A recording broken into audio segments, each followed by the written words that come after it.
and Yeah. I was at the height of my health problems at the time. Want to welcome those of you watching on CSTV. We'll take y'all up until 7 o'clock Pacific time, which will be 10 o'clock Eastern time. And for those of you watching via Fit Down Sports Show, thank you. I got invites out to a lot of people that could come on tonight. We got a couple questions here, and let me get your input on this while I'm waiting for some stuff to come in from CSTV. Eric Kwan asks, is Will Anderson the best player in the draft? Yes. The short answer, yes. Long answer is the versatility that he brings to the defensive side of the football. You can put him at outside linebacker. You can put him at edge. You can put him at edge and have him rush. And for people that question him, all I say is I akin this guy to Micah Parsons. And what did Micah Parsons do? Well, we saw it. Defensive Player of the Year, Rookie of the Year. Last year, he follows it up with being the runner-up to the Defensive Player of the Year. And yep. I mean, that's the kind of level that Will Anderson plays with. And what I love about Will Anderson is when given the chance last year, you knew going in they had missed the CFP, they had missed the college football playoff. Right. They had no business playing in the Sugar Bowl. None. There was nothing. Alabama is not going to walk away and go, we won the Sugar Bowl last year. Like, all right, yay. Right. But when asked, are you going to play, Will Anderson stepped up and was the reason why, hey, I'm going to be a top pick, but I'm playing because this is my last game. And didn't want to go out on the Iron Bowl from last year being their last game. Him, Bryce Young, and Will Anderson was credited. Bryce Young credited Will Anderson with being the reason of why all those guys played in that game. Yeah. When Will said he wanted to play, that meant I had to play. So that tells me he's a leader already. Already coming into the locker room, he's a leader. Yeah. Yeah, and whoever picks him is going to get a hell of a player. They're going to get a hell of a player. Dietz will work on his lights, and we're going to make sure everybody gets situated. There you go. I'll be switching rooms in about a half hour when the draft starts, because I'm going to put the draft on. I'm going to go into my draft room. Oh, you got a war room? Yeah, I got a war room so that I know it's not a spectacle that needs to be viewed. Man, who cares? But watching the draft is always a fun time. Dietz has a war room. All right. For those of you that have hung with Dietz and I for the past 6 years, we've always said we'd have a war room, and we had wanted to do a war room together. We just never had the opportunity. Dietz being on one side of the country, me on the other. But doggone it, you have a war room tonight. I'm excited for that. I'm absolutely excited for that. I mean, I got everything. I got my chips. I got my soda. I got everything ready. I get ready for the draft like it's the Super Bowl. As you should. That's how much fun. When you're a college football guy like I am, and you've been the best. Fan, the draft is the merging of both of those loves. Yep. Because you're sitting there talking about, well, this guy, I saw this guy in college. This is the difference between the NFL draft and every other draft. Right. Whether it's hockey, baseball, basketball, football does it right. And people can say, people should be able to go. They should be able to go to the NFL draft whenever they want. They shouldn't have to wait. The NFL does it right. Yeah.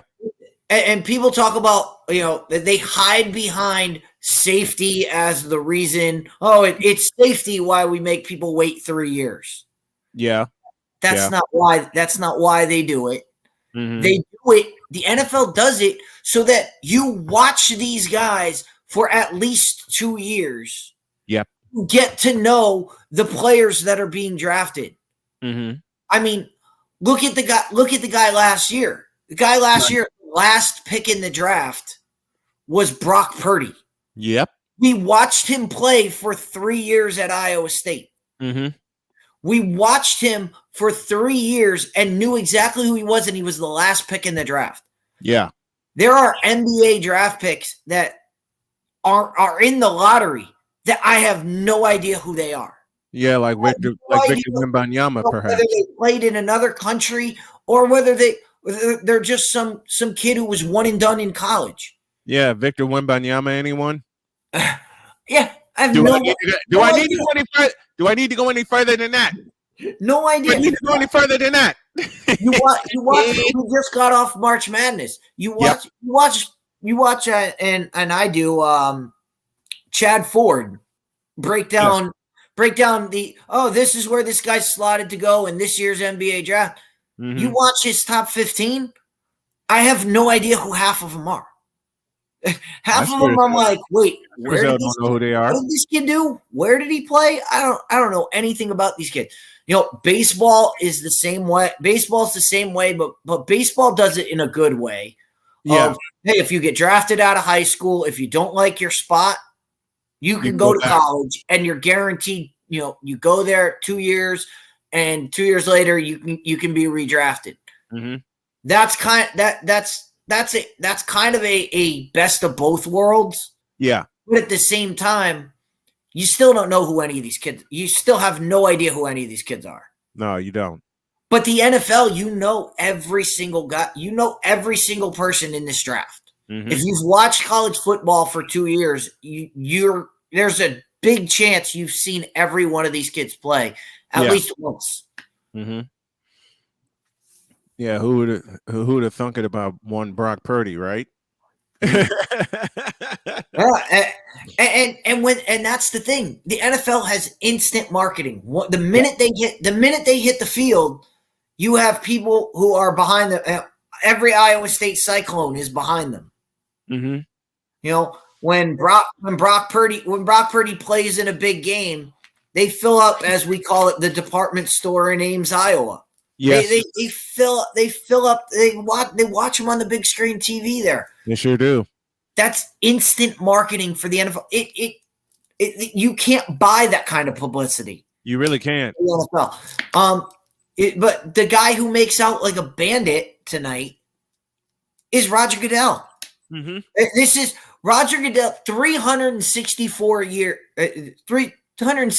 days out of the year. Mm-hmm. Everyone hates Roger Goodell. Yeah. Everyone, whether it's fans, players, you know, the owners hate the fact that they're paying him all this money. They're paying him all this money for tonight. Mm-hmm. And he does, for everything that Roger Goodell does that we can get on him for, he does a great job at the draft. He stewards it. Yep. I thought when COVID hit and he had to do it from his chair in his living room. Yeah. I think it opened the world to everybody being like, this guy's actually pretty funny. He gets it. He plays with the fans. He lets them boo. He lets them boo him. He lets them throw whatever they got at him. And he hams it up really well. So we have to, when we're covering the draft, we have to mention Roger, because every other day, if we mention Roger Goodell's name, it's usually, man, what did this guy do now? Or what stupid thing is happening in the league that he has to deal with? Oh, yeah. Let's take a break. I'm going to take a little bit of an extended break because I'm still hungry. I'll be back. We'll be back in a little bit. We'll talk about Lamar's deal. And there's some rumblings coming out of Tennessee in which Dietz said earlier they're going to figure out what they're going to do with DeAndre Hopkins. May have an answer when y'all get back. This is Brett, and you're watching Shady Sports Network. Tune in, hit that like button. You might wonder, what do these guys do? player signing announcements.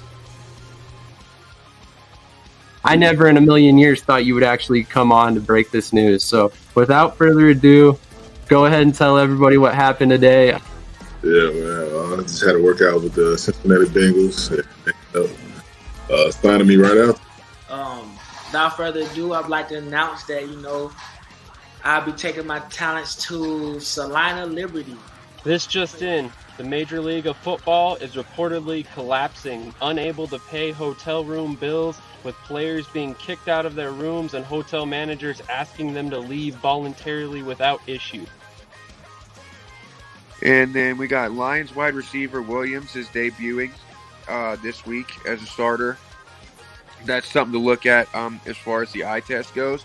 And then another one on the eye test is Mostert might be coming back to Miami. And we can see if he has a role in this offense and see if he can be viable for the next couple weeks coming and help us in the playoffs and possibly towards a championship. That would be very nice because he's sitting on my bench right now.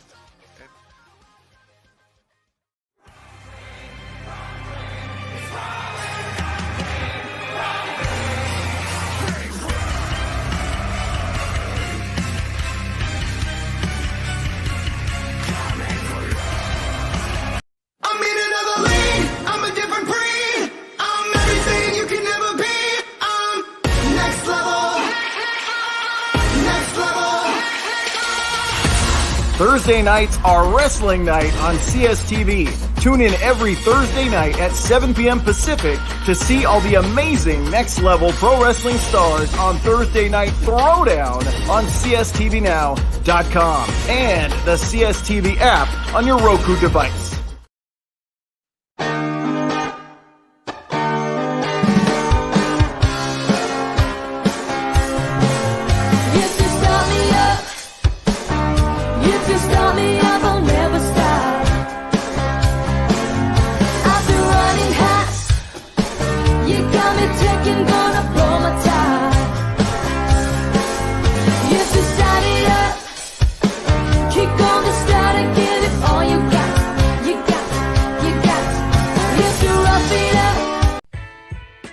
Hey everybody, Brian Snow here. Want to do some afternoon sports talk with me and be interactive? Also meet some great guests from every walk of life?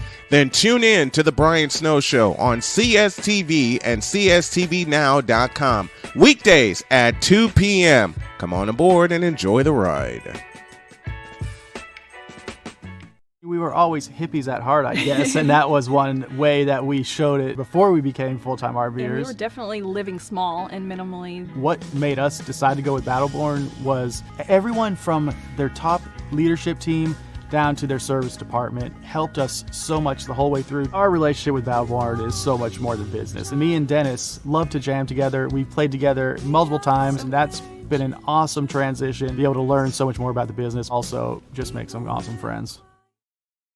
Hey y'all, Snowman here. Catch me, Cole Johnson, Wise El Jefe, and the usual cast of characters as we bring it to you every Monday through Friday at 8 a.m. Eastern. It's called Snowman in the Morning with Cole Johnson, and it's right here on CSTV and CSTVNow.com. Join us, won't you? All right, we are back. As we will take you through the draft, we're getting everything ready for it. Deets joins along with me for the ride tonight, and we got some questions up here. Michael Doherty out of Frisco, Texas, asks this question: where is Bijan Robinson going? Your thoughts? It's a very interesting question. A lot of it depends on what Tennessee does with Derrick Henry. Mm-hmm. If they move Derrick Henry at some point during this draft, I could easily see Tennessee picking him as high as 11 in this draft. Really, I could see, and when I say high, for a running back, that is extremely high. Based on last year, the first running back was not taken until Breece Hall went at 34, I believe. which is the second round. So we haven't seen a first round running back in a few years. There's plenty of places I could see him going with the Dallas. I could see the Dallas. Excuse me. Whoa. I could see the Dallas Cowboys. Mm-hmm. They have to replace Zeke Elliott. They have Tony Pollard as their speed guy, but they need somebody who can bang in between tackles. Well, that Bijan Robinson fits him perfectly. Why not add a Texas guy to the Dallas Cowboys roster? So a lot of spots that he can go, and he would fill a lot of team needs at the running back position. So I could easily see him going some point tonight. Well, there are some rumblings coming out of Arizona. My Cardinals insider, Michelle DeMuria, says the Cardinals are working on a trade that will send DeAndre Hopkins and the number 3 pick to Tennessee. I would imagine that would have to be to get Derrick Henry. Yeah, I would think so. Derrick Henry would have to be the return, and I would assume you would get Derrick Henry, and they would swap. They would. Arizona would drop down, and we talked about this earlier. That's the key spot to me. I think. The key spot is what does Carolina do with the number 1 pick? But we kind of know what position they're going. We just don't know what the player is. Yeah. And then we assume Houston will get the fallout from that. We know at the quarterback position, it's a 2-headed monster. Yep.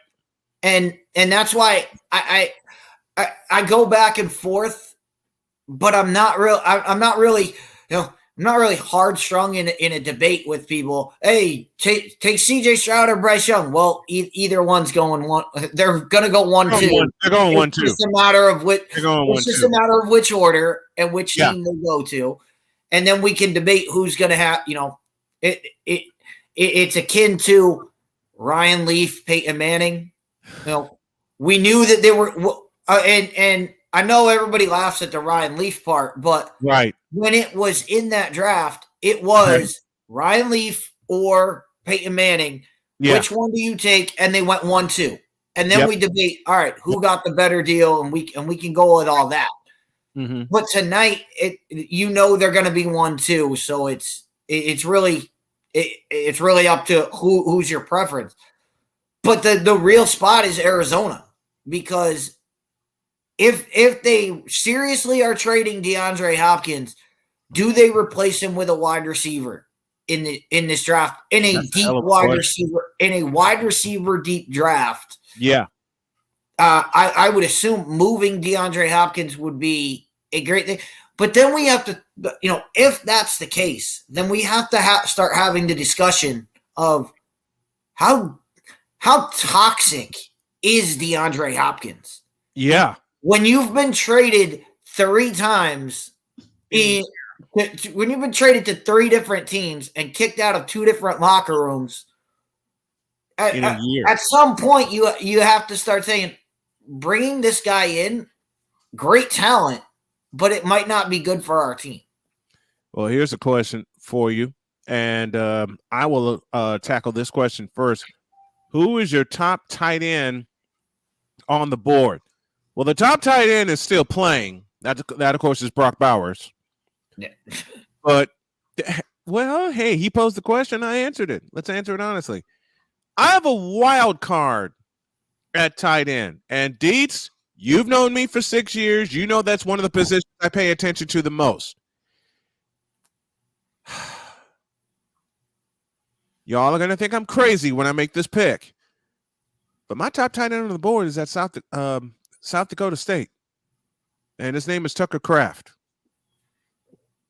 6'5", 255. A whale of a blocker, but can also catch the ball. And reminds me of one Dallas Goedert. Only difference, Goddard's been beat up a little bit, but Kraft is one of my tight ends on the board. Who's one of yours? My top tight end has been my top tight end, and I'm not gonna lie to you. He's in the top 5 on my board, and that's Michael Mayer from Notre Dame. Notre Dame. You watch Notre Dame play last year, and I did because I do have to throw it out there. I am a Notre Dame supporter, not a fan, but I do watch Notre Dame. And I watched every game with Michael Mayer. This guy is uncoverable inside the 5-yard line. There's every time Notre Dame got inside the 5, all they did was either throw him the ball or hand them the football. Just hand him the ball. Like, you don't do that with any other tight end in any and you do that with tight ends who are like, 6'5", 180. This guy's 6'5", 251. Yep. That to me says a lot, and I love what this kid can bring to an NFL. I think tight end is because we saw it back in the day, back in the heady days of the Patriots. Yes, they showed you how tight ends can make an offense work, and you've seen everybody. The NFL is a copycat league. Yes. There is not a team. There's not a good team out there. Then go back and look at every team that played in the championship weekend. Yep. In most of the playoffs, every single team has a stud tight end. Very, very much so. Mentioned Goddard with the Eagles, George Kittle with the 49ers, Travis Kelce with the Chiefs.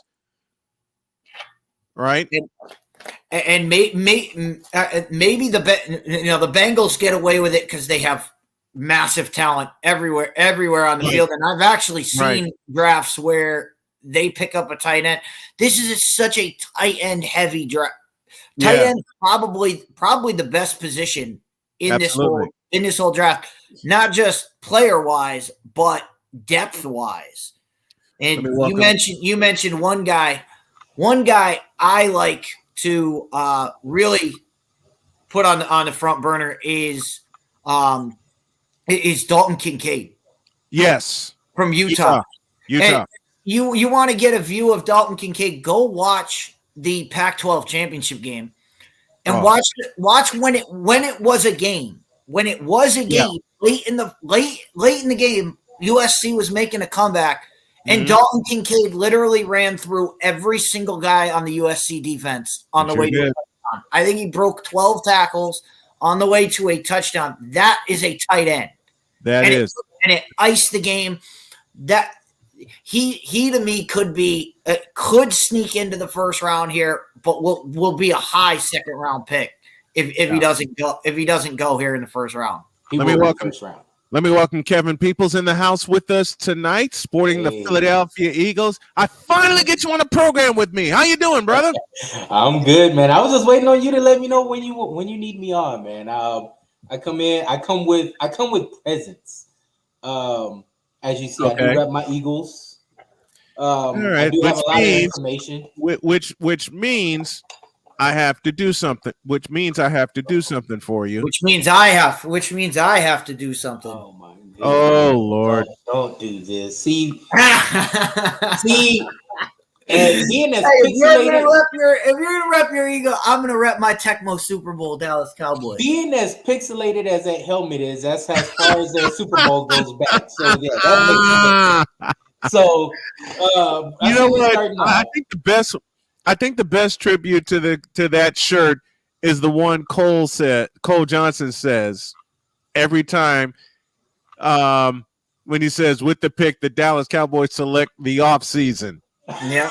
and Dietz doesn't and Dietz is one of the few Cowboy fans that doesn't offer an argument.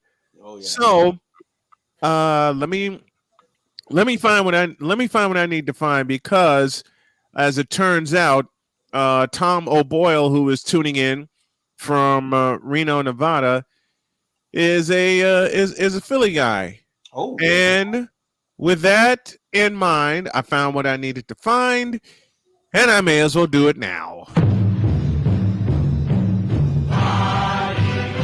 I know he's gonna hate it. He's hating it right now. He's like, what is Score a touchdown, 1, 2, 3. Hit 'em low, hit 'em high, and watch our Eagles fly. I love it. I love it. On the road to victory.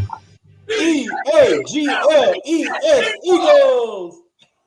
When the NFC Championship was going on, and my wife were watching it here, and Hassan Reddick made the play of all plays that basically sealed the NFC Championship. And sealed the fate. I looked at Jody, and she looked at me, and she says, "How do you describe that?" I immediately went on Facebook and typed 2 words: Hassan Chop. Which A is one of my favorite cartoon lines, and B, it effectively described and ended the NFC Championship game. It literally did, and also probably ended the quarterback's Purdy. Brock Purdy. Brock Purdy, yeah, probably ended his season this year. He's not even. No, he's not going to play. He's not going to play. He's not going to play next year. He had Tommy. He had to have Tommy John surgery because they say he's on par to play maybe somewhere around week 6, but he doesn't even have faith. He doesn't. He's not going to play. Now, which brings me to a wild card pick for my beloved 49ers, and that wild card pick is Max Duggan out of TCU. Really? Yes. Ooh. Note the words I put in front of it. Got him. Did you get him? I got him. Good. Note the words I put in front of the pick. Wild card. Okay. Note the words I put in front of the pick, because Dietz and I talked about it briefly this afternoon about how 2 quarterbacks that played in here are the words, national championship game are far down the board. Right. And I asked you, they both could be on the board by the time we get to the 3rd round. Yeah. Let me ask you this. So my question to you though, Snowman, is what round? Because 3 or 4. Will the 49ers get desperate? And 49ers don't pick till the 3rd round. They traded their entire draft. The Niners are going to be, by the time the 3rd round gets here, and they have 3 picks out of 4, 99, 101, and 102. I think Duggan and or Stetson Bennett is going to be there, and they're going to snatch one of them. I see more Stetson being your backup, because you guys are not getting rid of Trey. Let's put that in. If Brock Purdy's not ready, Jimmy G is gone. Yep. Trey is still there. Trey is gonna be your guy until Brock. Wrong answer. Sam Darnold. Wrong answer. They signed Sam Darnold. They signed Sam Darnold to be the starting quarterback this year. Just a minute. He's a 1-year Band-Aid. We have seen Sam Darnold be the one Band-Aid that gets ripped up every season. Though we've seen. But here's the problem. But here's the difference. Have you seen Sam Darnold with effective weapons? This is true. I give you that. Have you seen him with a competent head coach and an offensive-minded head coach? I was just about to say. I was going to give you that. I was going to give you the coach. The coaching is what, because let's be clear. I mean, you can literally, like they try to put Jalen Hurts. They try to say, he's in a system. No, the 49ers have a system. Jalen Hurts is the system. So if you were to would you say that again, please? Because I've never heard more truer words spoken about 2 totally different situations, but the same situation. Exactly. The 49ers have a system. Jalen Hurts is the system.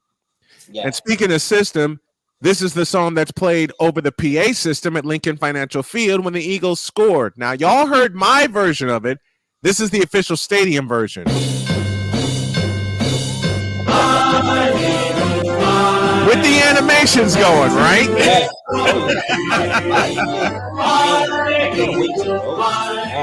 I'm gonna go to a game this year. You didn't make it to one? I have not last year, and I wanted to go. My plan was to go because my wife is a Packers fan and she's feeling the heat right now. Oh, I'm so sorry. Yeah, I know you saw my Facebook post. I mean, she's hurt. So, she's got to be in pain.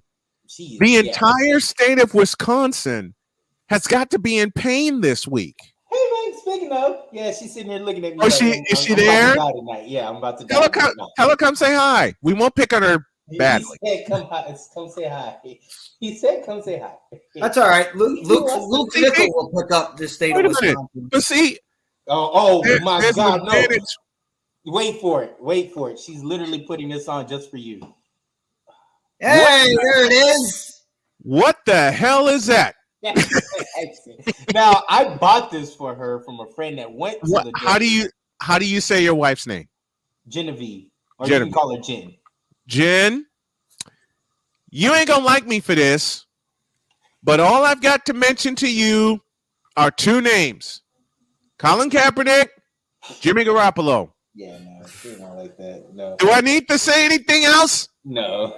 If you're a Packers fan and you don't have a cheese head wait a minute. And that made her remove the cheese head. Given the last time that the 49ers played the Packers in the playoffs, the one name I should never say around her again is Deebo Samuel. Oh, yeah, no. Yeah, no. All I have to say is she's leaving. And that made her leave the room. Deebo Samuel. I hope she knows I'm kidding around, and I mean nothing. I should have had you at my wedding. Where were you when I needed you? Probably here. I was either here or I was under the knife last year. Okay. No, but getting back to it. Then I really don't need to say 3rd and 7. No, please don't. Please don't. No. Look, wait. I have to go to sleep. Last one. I have 2 calls in my stable, courtesy of my wonderful producer, Cole Johnson, my wonderful executive producer. One by Wayne Larrabee, who I absolutely adore as the voice of the Packers, and I had a chance to meet some years ago, and one by Greg Papa, the fabulous voice, the voice of the 49ers. Voice of the 49ers, yeah. Each involved the same play. And I don't have to say 45 yards. There's so much history in between those, in between the 49ers and Packers. I don't think people understand. Listen, Brett Favre used to kick our ass in the playoffs every chance he got, okay? Was it two straight years, 95 and 96, Brett Favre tore us to shreds. Was Ricky White on the team? It was 5 straight. It was 5 straight until Terrell Owens. And then Terrell Owens' miracle. Terrell Owens' miracle in 1998. I tell you what, with that game, after Antonio Freeman made the catch that put the Packers ahead. I love that. That's one of my favorite games from him. I used to love Antonio Freeman, by the way. And number 86 out of Virginia Tech. When Antonio Freeman made the catch to put the Packers ahead, my mother came upstairs with a cheesy grin on her face because my mother was a Bears. God bless my mother. I lost her a couple of years ago. She was a Bears fan. And she says, "Now what about your 49ers?" I said, "Mom, Steve Young's got the ball. That's all you need to know." And then Terrell Owens happened, and I yelled my lungs out. My dad came upstairs and gave me a hug, and he said, "I knew you wanted that one for the 49ers." Well, you better believe it, because I'm sick and tired of Brett Favre kicking our ass. That was the last game of Terrell Owens. Yes. He became T.O. after that. After that game, he became T.O. But when he made that catch, he was Terrell Owens. And when you saw the tears come out, that's when you knew, all right, you had hope for him. And then he became T.O. and the rest is history. And the rest is history. Well, Stetson, Michael Doherty has this comment, and I want to get Kevin's comment on this. Stetson Bennett will do extremely well in Frisco, Dallas, Miami, or Atlanta. Where does Bennett land? Which team, and which team has the best chance to grab him? Well, I will say, and I will also throw in. I won't exclude a couple of teams. I will not exclude Minnesota because Kirk Cousins is on his last leg and last year of his contract. So let's throw. How does Ben Sutter III say it? If you've watched any part of my hour 2 intro, Kirk 2 Chainz Cousins. 2 Chainz. So when Cole played that intro, because he played it the day after I came back, a day after he played a day after I came back after I was sick, and all I had to hear Ben say was, "And if I see Kirk 2 Chainz Cousins," I fell out of my chair. I fell out of my office chair and was rolling. I have to disagree with Michael. Okay. On one aspect of this. It would not be a good fit in Atlanta. No. And we know Atlanta has QB, but Atlanta is fully bought into Desmond Ridder. I don't think they are. You can't put Desmond Ridder and you can't put him in a QB battle with another rookie and expect both of those guys to flourish right now. Right now, what you need behind Desmond Ridder is a veteran backup type quarterback that, hey, a guy that if we have to go to him, we're okay with it. Right. But Desmond Ridder has to be your guy. He showed you last year he can do it.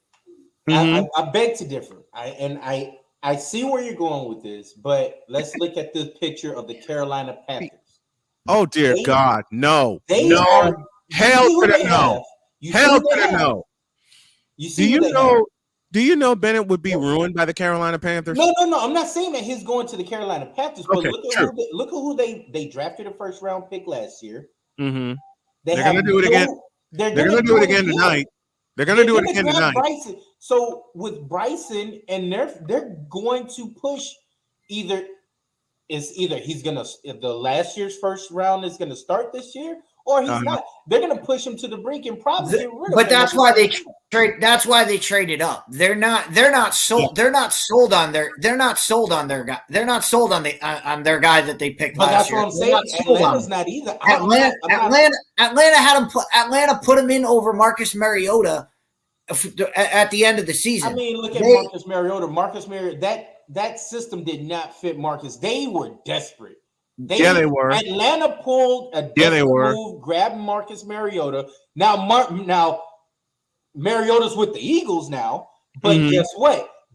He's in What is Marcus Super Mariota doing with the Eagles? The only thing he can backup quarterback. Here's the reason why. Because he fits the Jalen Hurts type mobile quarterback plays.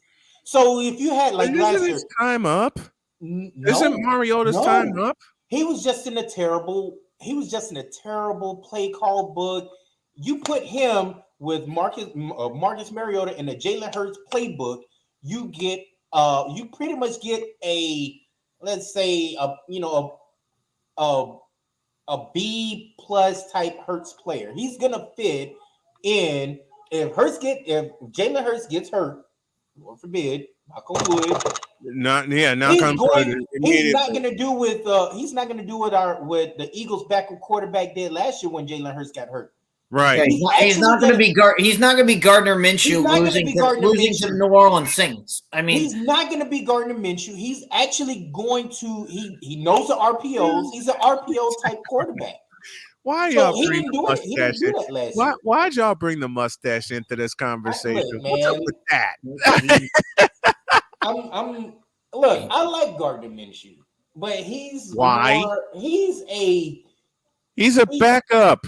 He's a Carson Wentz to me. He has moments. That's it. That's a slander to Gardner Minshew. Is not Carson Wentz. I mean, Hell, if you think about it, that's a slander to Nick Foles, who brought y'all a Super Bowl victory. I mean, you talk about Gardner Minshew is the guy who beat Carson Wentz and I know Jody's sick, but that was the Colts. All they need to do is beat Jacksonville to get into the playoffs. Oh God! And Carson Wentz went full Carson Wentz on. He went full Carson Wentz. You know what's bad though? I told Dietz this story. I will tell Kevin this story while he's here for the duration of the night. The last 2 games of the 21 season, Jody kept up with me, kept up with everything I was doing with the show, and she says, okay, what needs to happen? And one of my good friends is Matt Taylor, the voice of the Indianapolis Colts, radio voice of the Colts. And I said to Matt on the air, I said, we can't look past the Raiders. And he agreed. They choked a 10-point lead in that game, lost at the buzzer. And then we get to Jacksonville, and I woke up that Friday. Jody looks at me and said, I know you have to talk about Jacksonville. Just do it when I'm at work. And I said, Jody, honey, are you as spooked as I am about that game? She says, do it while I'm at work. Trust me. I want to hear it. She was not in on us winning in Jacksonville to get to the playoffs. She was not sold on that at all. And Lord only know, and I knew why. So okay? I mean, how does she? She's a Jaguars fan, right? No, she's a Colts fan. No, she's a Colts fan. Hell to the no. Almost. Hell to the. By the way, can you highlight what CSTV put in the comment? I like that. Eagles did ruin. Mariota will be a backup forever. They ruined Carson Wentz. Yeah, they did. Yeah, they did. As a legit Eagles fan, of course, me. I literally think. Wait. Now you're turning into Chris based on me. I can't help it because I have to be. I humble myself as an Eagles fan. Yep. I know there's some that can be very annoying. I know there's some that can be very uptight and obnoxious. I'm not that guy. I'm gonna be. You don't know. You don't know. Listen, I have a segment I do every Tuesday, called the Cubdom Experience. The only thing, and I exclude Dietz and Ben and Victor from this realm. The only thing worse than living with a Cowboy fan, which I had to suffer through, is living with a Chicago Cubs fan, and I did it for 2 years. What was I thinking? Well, you see what I'm living. My wife, I have to, But see, all you have to do is mention 3rd and 7 to her. No, I don't have to mention that anymore. All I can mention is the Jets. That's all I have to say. Jets. Jets. Jets. Yes. Do you want to sleep on a couch? I'm going to probably feel this later on. Do you want to sleep on a couch? It's gonna be probably you're probably gonna see on Facebook or somewhere on the news. This just in: Kevin was murdered in his sleep. Probably was gonna be. No. We're gonna see that. We're gonna see this just in: Kevin decorated in cowboy gear while he sleeps. Oh man, look, I'll never look. Those are grounds for a divorce. No, you ain't gonna. She wouldn't. She wouldn't do that to you. No. Okay. She hates the Cowboys. She hates the Cowboys just as much as I do. And that is why she wouldn't. And that is why she wouldn't do that to you. Yeah. That's exactly why she wouldn't do that to you. But that's exactly why. Getting to what he said, it brings a very interesting. It's something very interesting about what the Eagles, because the Eagles wanted to force Wentz out, which ruined Wentz. It literally ruined Wentz. Quick note: the draft has already started. The Panthers are on the clock. 15 minutes are running. Go ahead, Kev. Keep going. We know who they're going to get. We know who they're going to. I did it. Listen, I did it on my bet. I did it on my bet slips earlier today during the afternoon show. Bets are flying all in. Bryce Young's going to be the first pick. We're just waiting on a confirmation. So here's let me ask you this then. It's 2, 3, and 4. It's 2, 3, and 4 that are going to mess people up. So let me ask you: Do you think the Texans will ruin the draft? Yes. I'm 100% sure They're the going to Texans are gonna ruin. ruin it. Listen, and I'm going to make Dietz laugh by borrowing one of his lines. You know how the Texans are going to ruin the draft? They're in it. They're going to ruin it by being the Houston Texans. Well, I want to put a. Oh no, your wife is on here now. Oh, here we go. I want to put a stamp on this. Genevieve, do me a favor and subscribe to the channel and tell your friends about it, because we will be live until the end of round one. Well, we already know who they're going to pick, but her wife is crazy. But the other problem with Stetson Bennett being drafted by the Atlanta Falcons is Atlanta. Look, the Falcons are big. Okay, the Falcons are a big team. Okay, yes. They're not bigger than Georgia football. No. They're not bigger than the Georgia Bulldogs. And this is why we brought Georgia not one, but 2 national championships.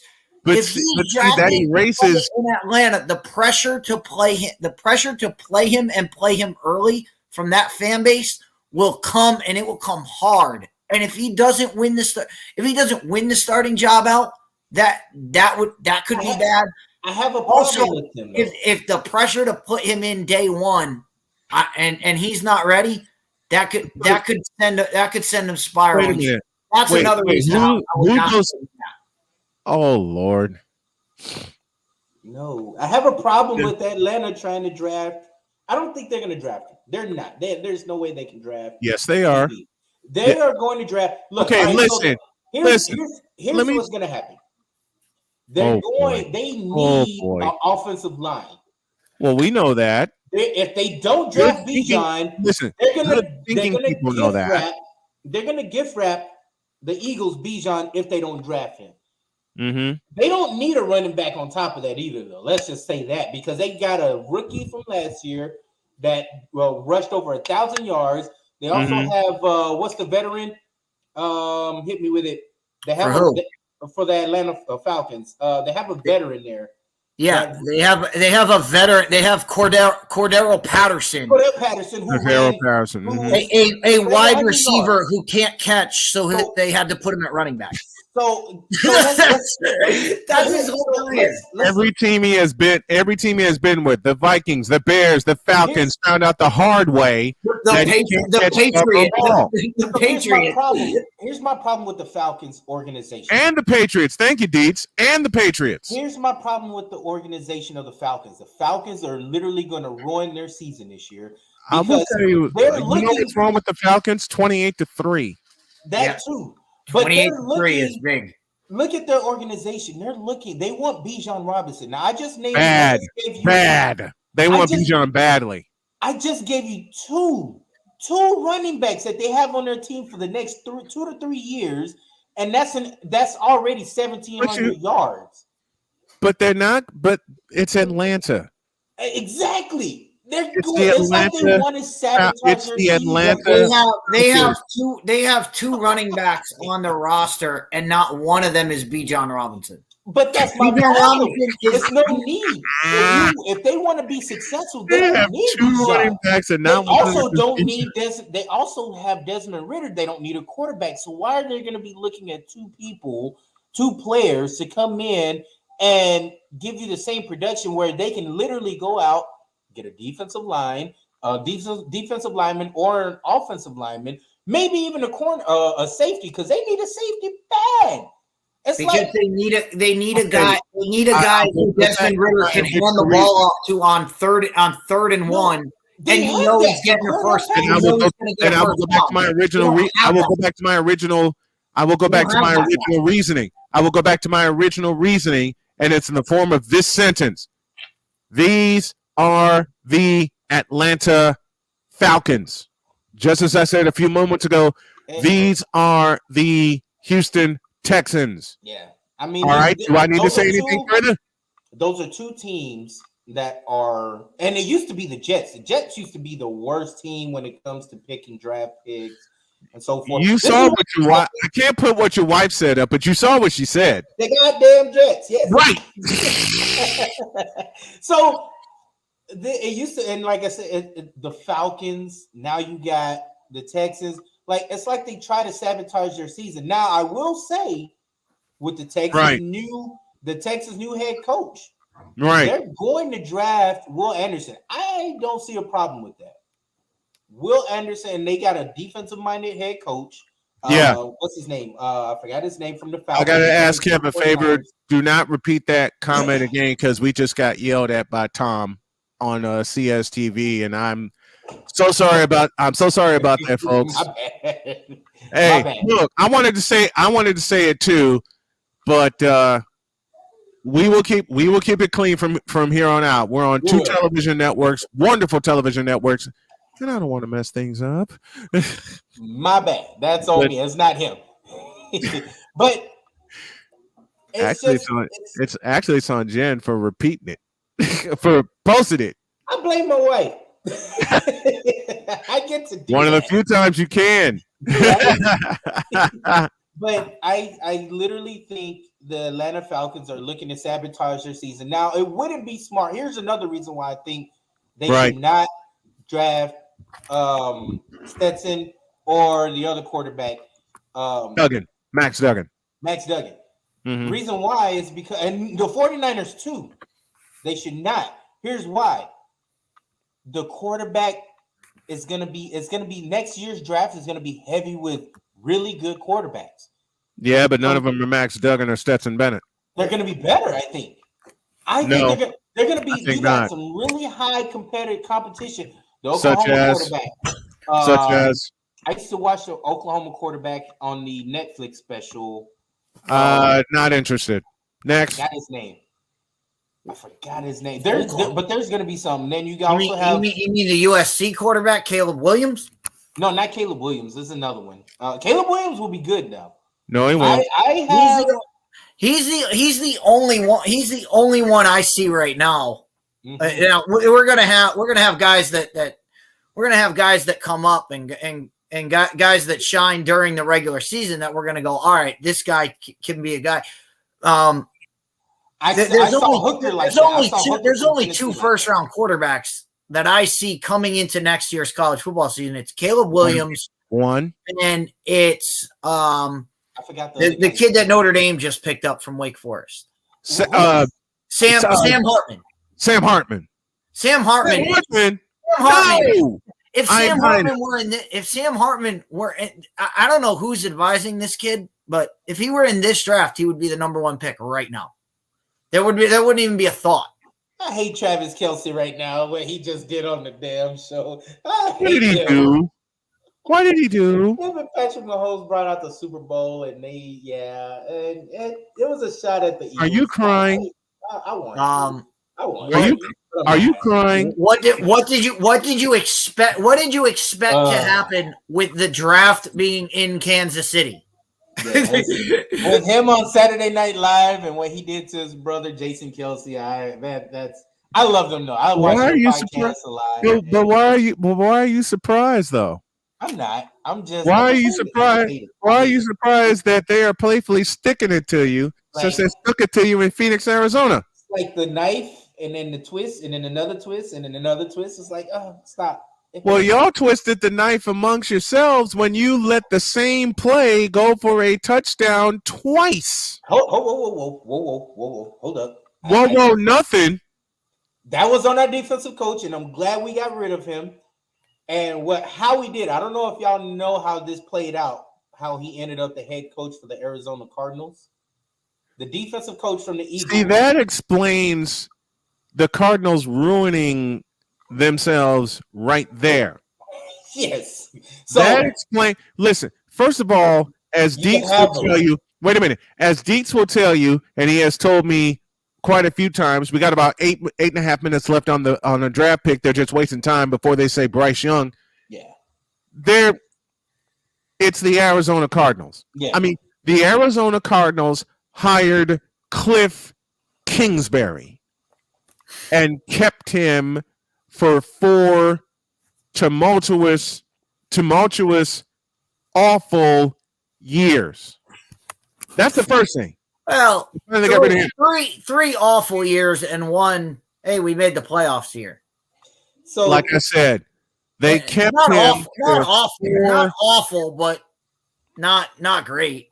So I can't say god awful either. Yeah. Well, they got it's even more awful now. It's I mean, what's worse than god awful? I mean, it's terrible. They let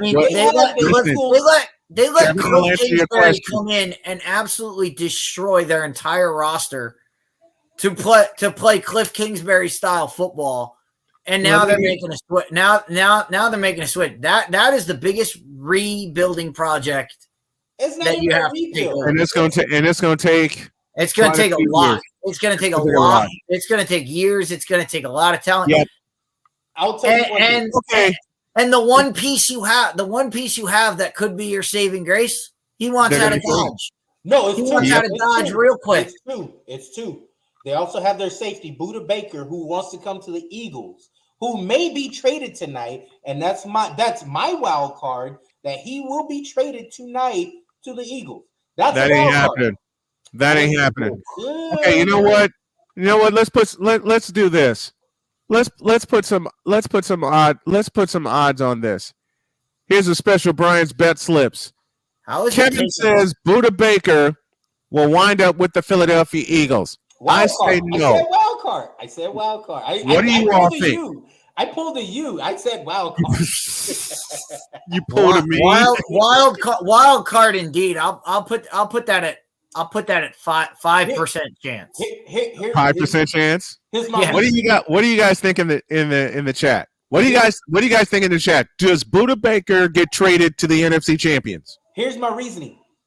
The Cardinals' new head coach is the Eagles' defensive coach from last year. And your point is? Glad he's there. So we have leverage. That's my point. Wait a minute. Buda Baker wants out. Do I have to ask why you're glad he's there because he cost y'all a Super Bowl title? Yes, he was our reason. He ran a zero coverage in the zone. We got some breaking news. We got some breaking news here. There may be some history in the NBA. The Raptors have received permission to interview Becky Hammon for their head coaching position. I like that too. Now, I like that too. She was supposed to be Greg Popovich's successor, because Tim Duncan turned it down here in San Antonio, and it was supposed to be. She took off. I met Tim Duncan. He's a tall drink of water. Yeah, he's when I had a chance to cover the Hornets and the Spurs with my good buddy Bill Schoenig, who's the radio voice. Not only did I get a chance to meet Tim Duncan, I also had a chance to meet one of my other favorite forwards who plays better than LeBron James, and Sean Elliott. And yes, that is I thought you were going to say Bruce Bowen. Don't tempt me.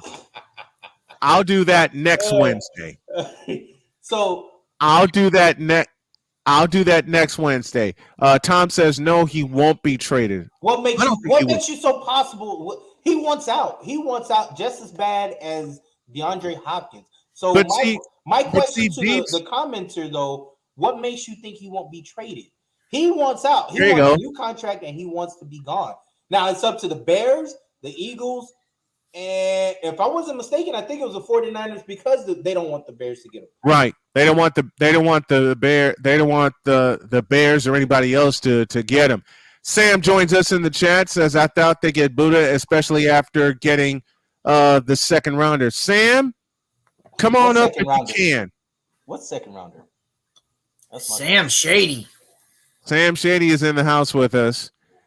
And I just got a picture of, oh, my Lord. Is this a Union Station in Kansas City that I'm looking at? Yeah. Yeah. Why? Courtney is at the Eagles draft party. Ben will join us in a little while. This is the part of the draft that annoys the hell out of me. Yes.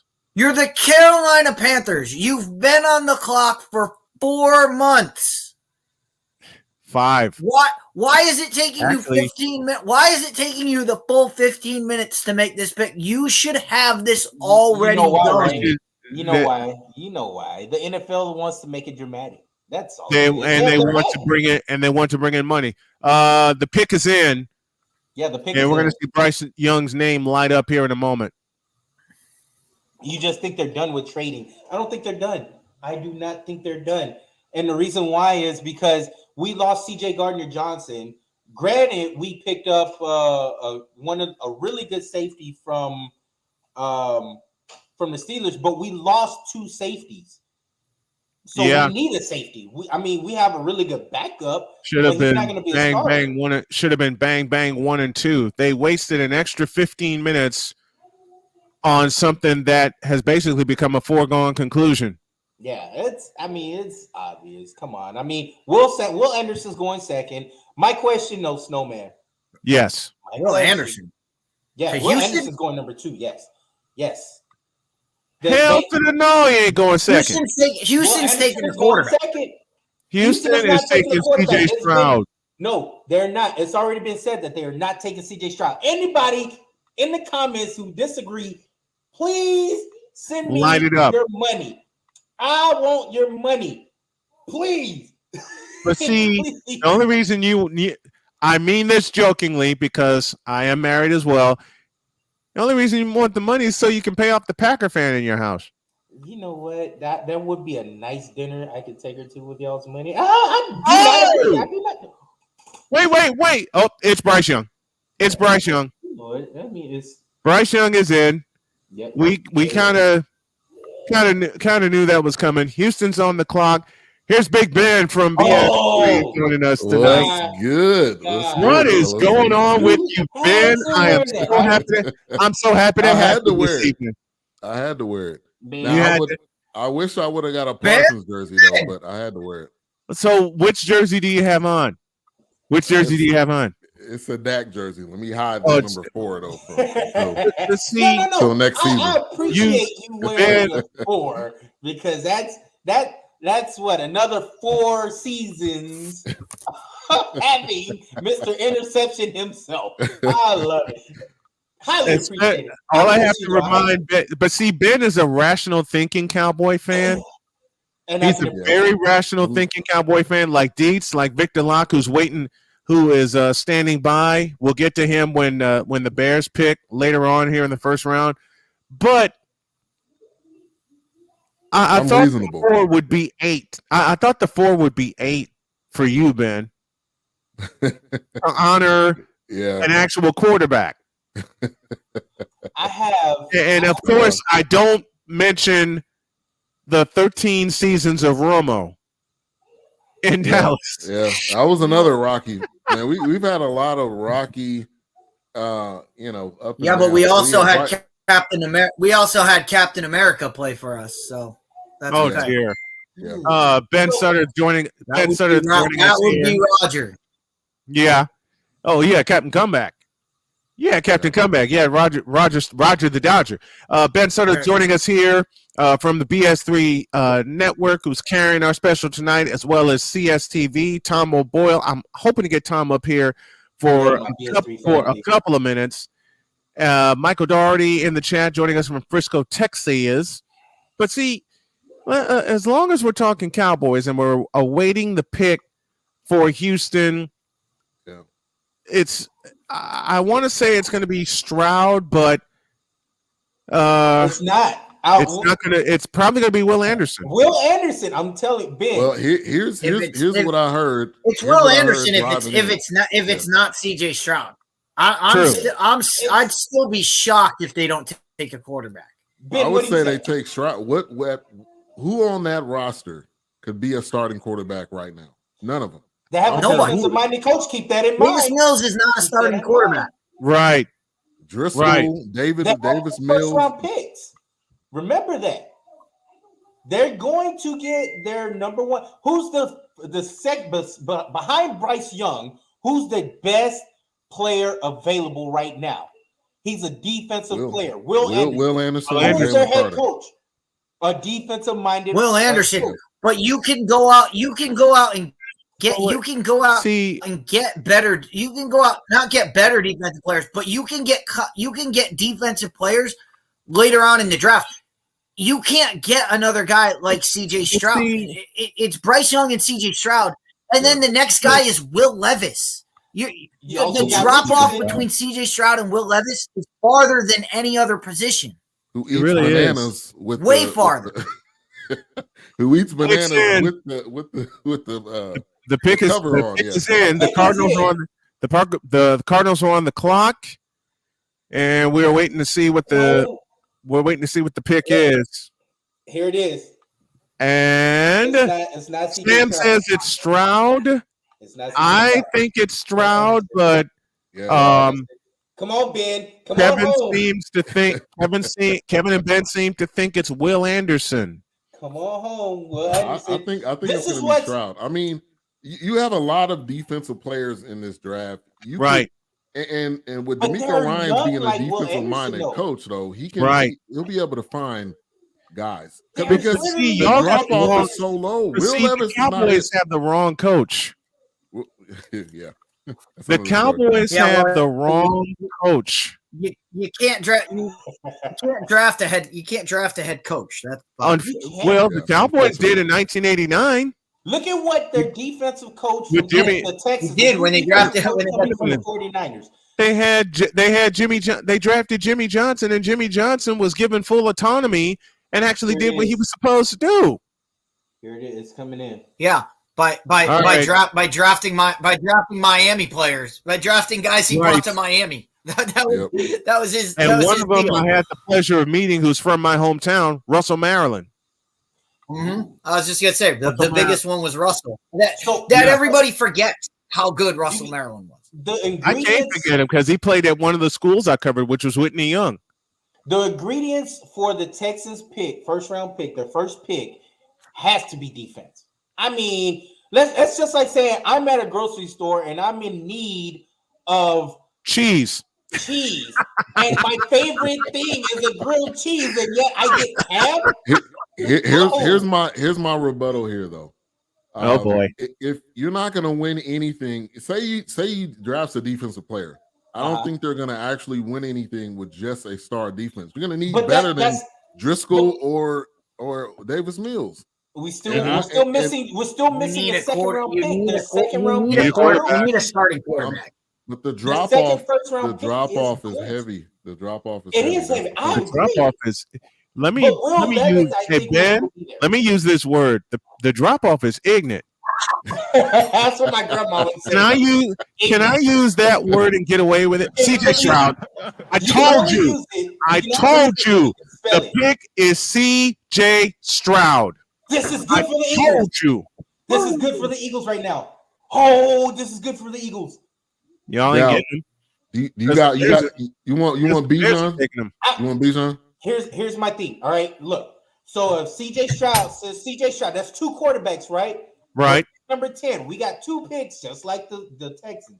Mm-hmm. We will end up with, man, I'm so happy they did that. Now we have a chance at either Bijan Robinson or trade up to get Jalen Carter. You know what? Jalen Carter is at number 5. Look for the Eagles to go up and grab him. You want the Eagles to trade up? You want the Eagles to trade up for Jalen Carter? Yes, I wouldn't mind. You just drafted Jordan Davis last year. If you trade up right now, you're trading up to get Will Anderson. Best line in the chat right now. Yeah, wow. Why, Houston? Now, let me answer you right quick, because yes, we drafted Jalen Carter. Do you know there's 2 defensive tackles in the system that they run for defense, right? Now look at the other one that you have is one of the greatest of all time. He's on the top 5 greatest of all time. Hold on. He's on a 1-year contract, right? Fletcher Cox is on a 1-year contract. After this year, they are not going to be signing him again. Yes, they are. He's old. They are not going to re-sign. So is Jason Kelsey. Next question. A 34-year-old defensive tackle. He's not coming back next year. Just like Brandon Graham is not coming back next year. You have to get young on the defensive line. Am I right, Ben? You're right about that. I agree with you there. Now, do I agree with you saying Jalen Carter? Though, and you replace Brandon Graham with Will Anderson. and Will Anderson can play. And Will Anderson can play this year. And all right, after he's not going to be a spot guy. Quick programming note, gentlemen. After this pick by the Arizona Cardinals, we're gonna take a break. Then when we come back, I'll welcome Victor, and then we'll continue the shenanigans on through the first round tonight. Who do the Cardinals? Who do y'all think the Cardinals will take? Let me start at the top with Dietz. Who do they go after? I'm on the fence here, but I'm gonna go with them taking Will Anderson. To the bottom with Kevin. But like I said earlier today, if they could go wide receiver if they plan on moving DeAndre Hopkins. Smith is the best wide receiver in the draft. Smith is not being drafted in the top 10. He's not. I guarantee you but that. That's okay. I can guarantee you that. There's gonna be some fighting words. To Ben, who do you think the Cardinals take? O-line. I think they take Cardinals O-line. are either gonna get Parrish Johnson or what's the other kid's name that Skoronski. I really don't like? Skoronski. Yeah, they need somebody. They need somebody to respect their, protect their investment. Tom says they go it'll be another quarterback. Tom thinks quarterback. I don't think so. Why are people? They just paid Kyler Murray. Whiny baby. They just paid Whiny baby. They just paid Whiny Murray. That dude gets paid to play Call of Duty. I don't blame him though. He cried and they backed up the Brinks truck. All right. On the organization.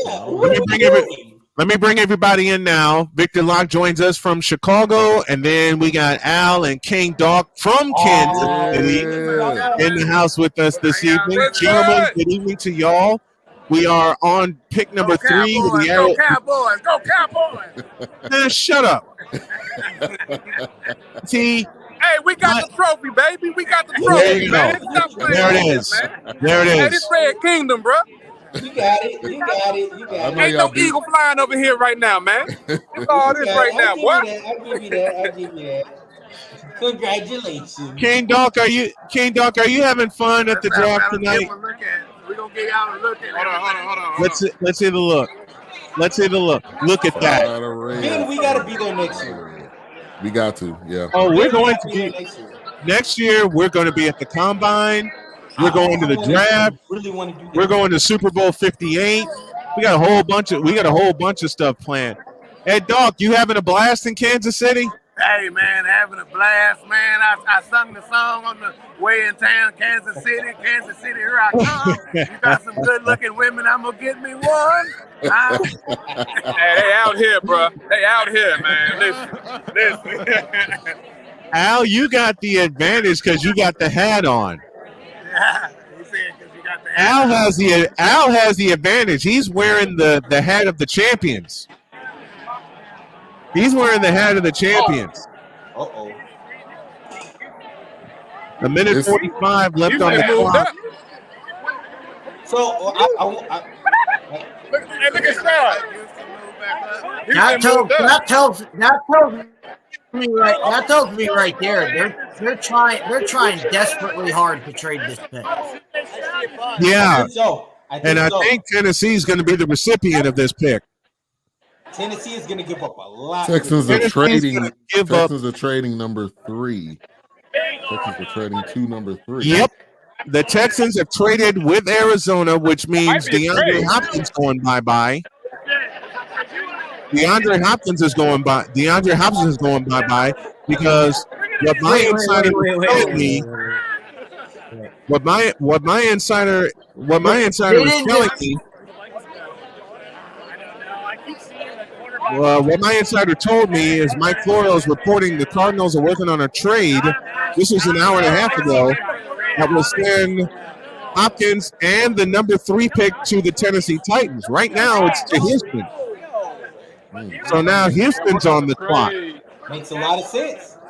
It does. Will Anderson. Hopkins going back home. But who do you pick though? Fingers crossed here. Tell me DeAndre Hopkins is involved in this trade. It will make me laugh so hard if he gets traded back to the Texans. Back to the Texans. And the pick is in. Will Anderson. Will Anderson? Yeah. Is it Will Anderson? That's what I'm predicting. The pick is in Will Anderson? right now.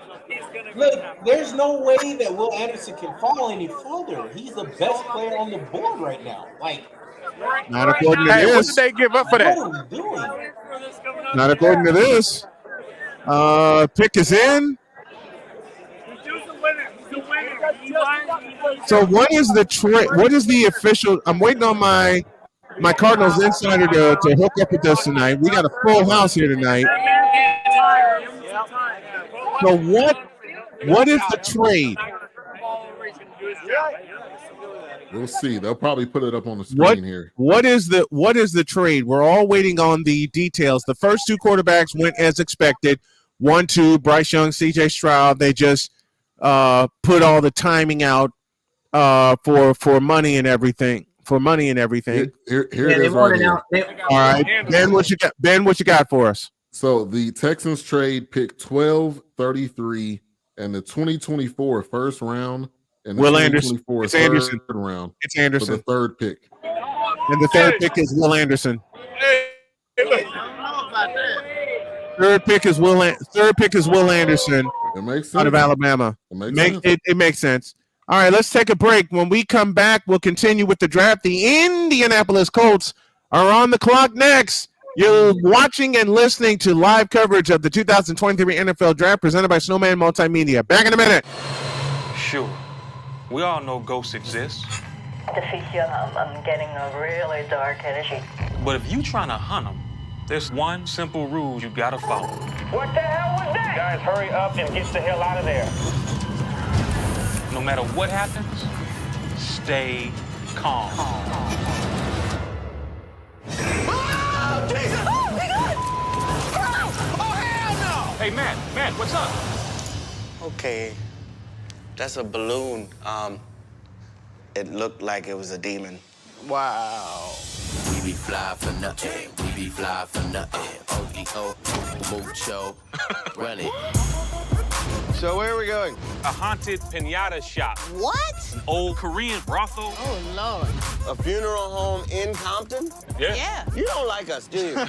It's business. I get fly for nothing. I roll with OPO. Official paranormal operations, baby. We got infrared cameras set up all over the place. Whatever's in there, we're gonna get to the bottom of it. Y'all down with it? What the is this? I have robot strapped to my abdomen. What the hell is going on? Are you with us right now? You okay? Guys, we got action. I feel like something's in here with me. Don't nobody want you with us. Man, they got some going down in there. It could be a succubus. Suck you, huh? It's an energy that feeds upon you in a sexual way. Like, Not with the teeth like that? oh, yeah. We be fly for nothing. All right, investigation's over. This bitch is haunted as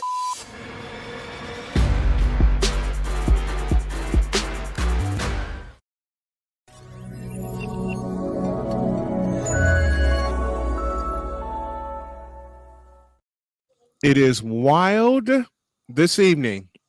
Welcome back to our coverage of the NFL Draft. Let me welcome Victor Locke in the house with us this evening from Chicago. What's up, Vic?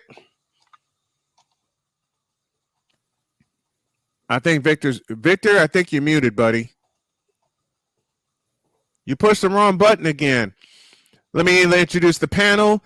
Al High and Ivan Dawkins are with us from Kansas City. Kevin Peoples joins us, Eagles fan, joined by his wife, Genevieve, who's a Packer fan, and I can't wait to see what they do with that pick. Of course, you got Chris Dietz, who's a Cowboy fan, along with Ben Sutter, who's a Cowboy fan.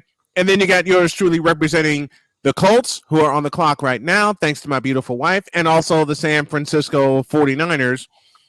And they don't pick until the – oh, you get – why you got to go, man? I have to go in a little bit, man, because actually this was unexpected for me to jump on today. because we had. Did I ask you a week ago? No, I'm kidding. I'm kidding. Go on and take off, my friend.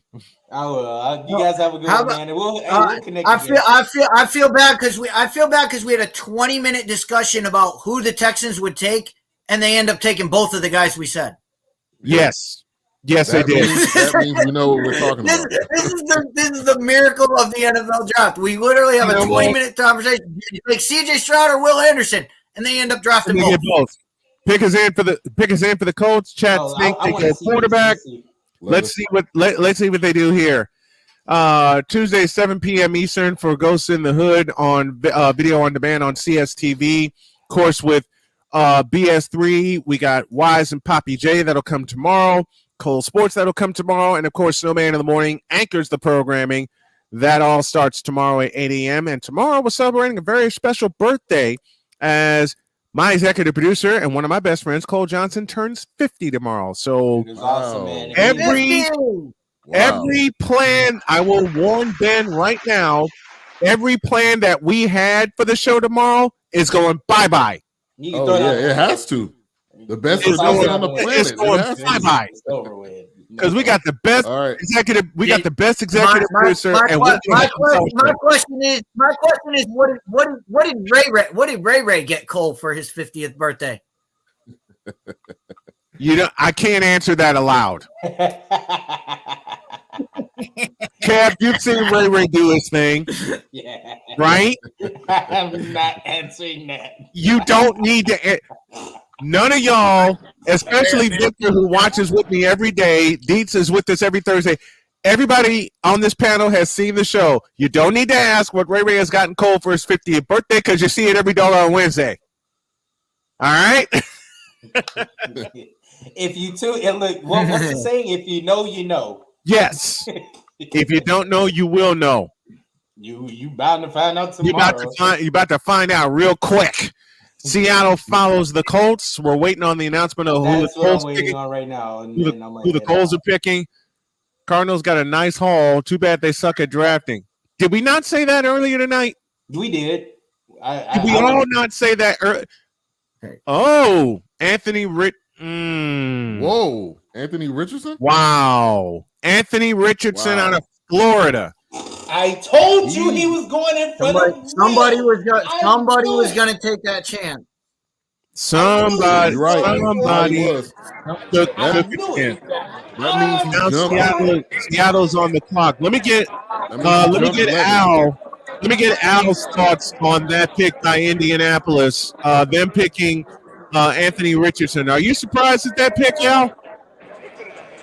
Hey, can y'all hear me? Yeah, we got you. We can hear you. All right. Did y'all mention about what the Texans traded up to get the to get Will Anderson? Yep, we did. Are you surprised? Right. Are you surprised that the Colts selected Anthony Richardson? Yeah, we just saw it. I got mixed feelings about it. I'm not really sold on Anthony Richardson already. I think he does need to sit for 1 year. Mm-hmm. Just off of the rawness of Richardson. He needs to sit for a full year and learn. I'm going to tell you why before I go right quick. All right. Why it's key for Anthony Richardson to be on the Colts. Here's why. Guess who is also the new head coach for the Colts this year? Eagles offensive coordinator. Exactly. Who was under his belt as a quarterback? Jalen Hurts. You're right. So what is Anthony Richardson? He's a Jalen Hurts protege. He's going to look at him like a project of Jalen Hurts, and he's going to make it work. They just need an offensive line now. Look for them to get Peter Skoronski to climb up in the board, or the other Alabama O-lineman who's going to be late in the 30th, late in the first round for them to pick up. We will see. I still believe. I think he'd be good because of that offensive. Look at every one of these plays. Look at every one of these plays that they're showing right now. Can everyone hear me now? Every single one of these plays, Anthony Richardson running around like. I'm sorry, but that's not NFL football. That's college football. Anthony Richardson is a great college football player. Yeah. You can't do this in the NFL. You can't do this in the NFL. What I'm watching right now. He will get murdered. He's a Jalen Hurts. I'm scared of the Colts. Thank you, You can do it. Now Jalen Hurts can throw the ball. Jalen Hurts was a Heisman Trophy candidate because he could throw. No, you cannot say not because he could run, because he could throw. All right, Brian. Now, yes, he said Jalen Hurts can throw the ball. I was one of those guys last year. As an Eagles fan, I will attest to this. I will put my hand on the Bible and I will tell you I did not believe in Jalen Hurts' arm. No Eagles fan did. Nor did I. No Eagles fan. He proved himself by his work ethic. He worked hard at it, and he all offseason, that's all he did. Well, that's now, what. Granted, he's got targets like Devontae Smith, number 11, Mr. Elite, number 11 wide receiver. AJ Brown. Now, and not to mention Dallas Goedert, but he's got targets now, but he worked on it. Anthony Richardson, being that the new head coaches from the Philadelphia Eagles did exactly with Jalen Hurts, look for him to do the same thing with Anthony Richardson and make him into the same project. He's going to get him some weapons. He's going to protect his quarterback. He's a really good offensive coordinator. You really think Shane Steichen will work magic with Anthony Richardson? He's going to be, on a scale of 1 to 10, I would say 8 with Anthony Richardson. He's going to be not as successful, but he's going to be somewhere in there. Testing 1, 2, 3. We got you. There we go. All right. We got you, Victor. Darnell Playmaker Solins joining us. And Kevin, if you got to take off. We don't want you to be late. All right. We love you, brother. Thank you so much. Thank you so much. Victor, what? I'm looking at this pick by the Colts, and I'm asking a question I'm probably going to repeat about 100 times tomorrow morning. Why? What the hell? Yeah, your guess is good as mine, buddy. Your guess is about as good as mine. Because I had Anthony Richardson not in the first round. I don't think a lot of people did. I don't think many people really I did not going in the first round. Ben, where'd you have Anthony Richardson falling? It wasn't here. It wasn't it wasn't here. I mean, I had him below Levis. I did have him in the first round because, to Dietz's point, somebody was going to pick him in the first round. If you look at the combine, hype in the combine conversation, somebody was going to take a chance on him in the first round. It was just depending on who it was going to be. So I had him in the first round. I didn't necessarily have him going this high, but hey, Baker Mayfield went 1. So, hey, this NFL draft, everybody's going to take a risk. But again, those are guys who can throw the football. We're talking about guys who can throw the football. Yeah. Baker Mayfield was a Heisman Trophy winner because he could throw the football. Jalen Hurts in college did not have a game where he didn't pass for under 200 yards. Anthony Richardson has 2 games, not 1, but 2 on his record where he threw for less than 100 yards. Threw for less than 100 yards in a full college football game. And we talked about that's not NFL material. You cannot win that way in the NFL. It's not possible. And we talked about CJ Stroud basically doing the same thing against Northwestern, throwing 24 times and only having 76 yards. Seattle's pick is in. And I guess this is the week of first for me. Victor, you see the look on my face. Yeah. What the hell was that? This is a week of first for me. I got a chance my first time of actually being on stream with Dietz on Tuesday. Yes. We actually got a chance to chop it up. And now I'm getting a chance to meet the legendary BS3 now.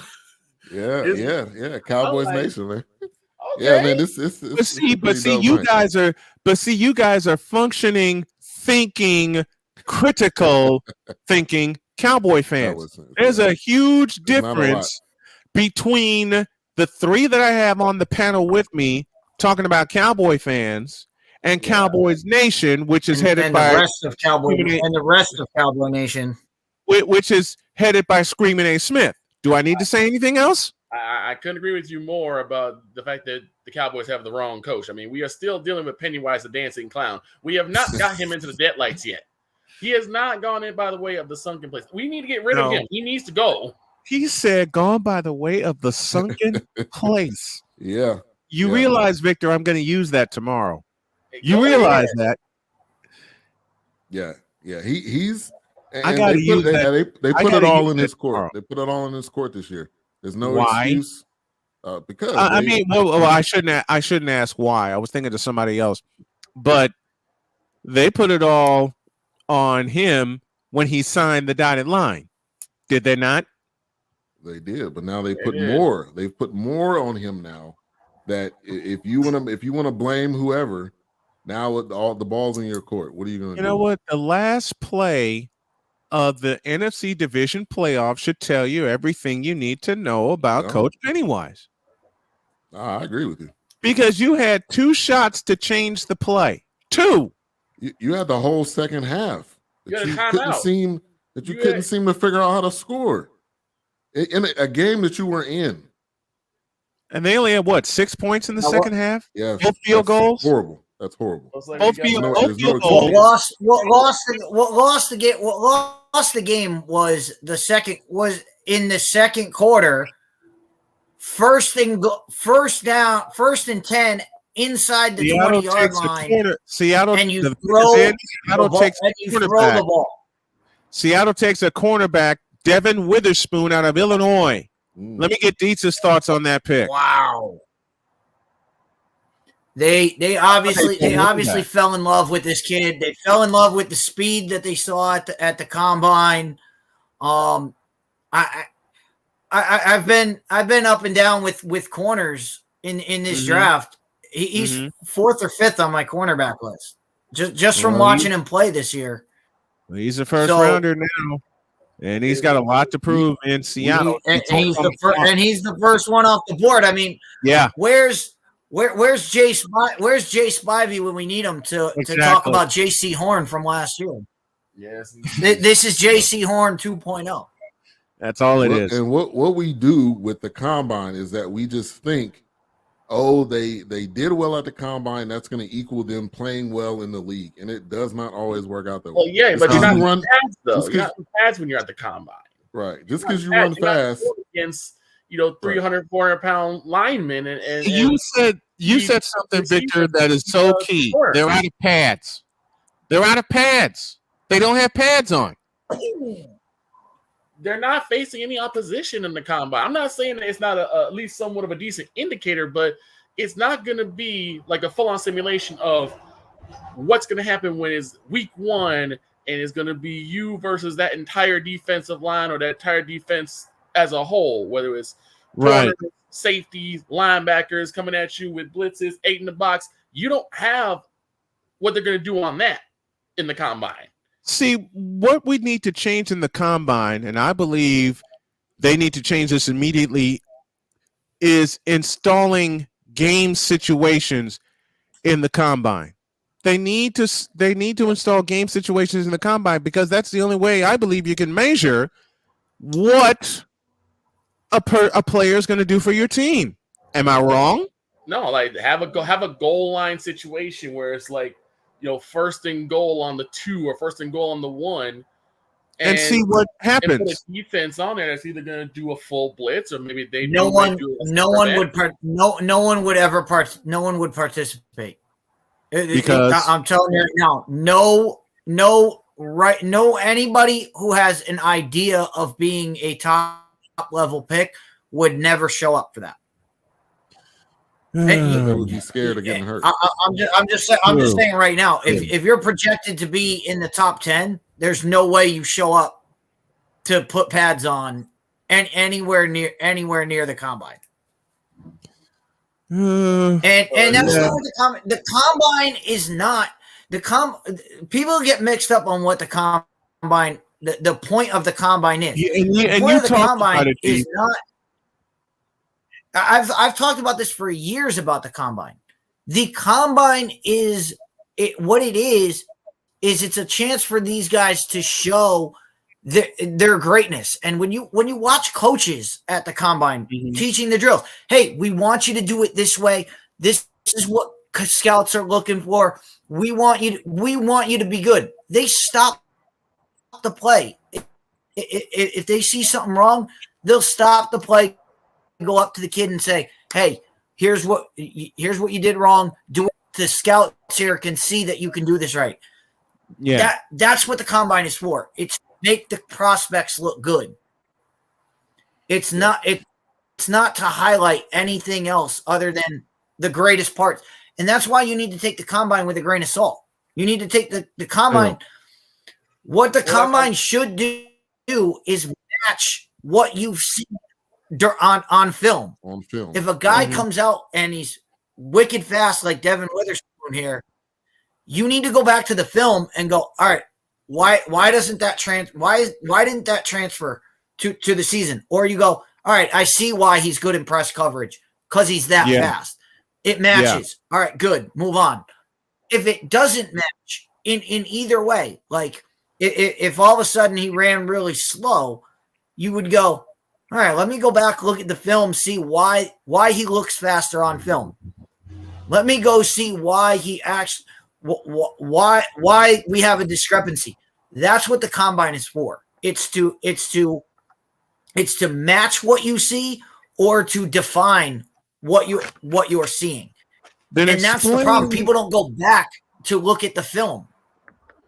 Then explain Anthony Richardson going to the Colts, if you would. Explain that. Because people, there is a sect of general managers and people who believe in the combine. I mean, just win, baby. Al Davis lived by whoever the fastest guy is at the combine. We're taking him. It didn't care what position they played. Let me interrupt you. We have a trade because the Lions are no longer on the clock. They were on the draft board. If you ran a 4.240, boom, you were going to be a Raider. That was Al Davis's. Yeah. That was Al Davis's calling card. Well, we got. And there's a lot of people that live by. Hey, this guy had a great combine. That's going to transfer over. Well, we got a trade now because the Lions are no longer picking. The Arizona Cardinals are picking.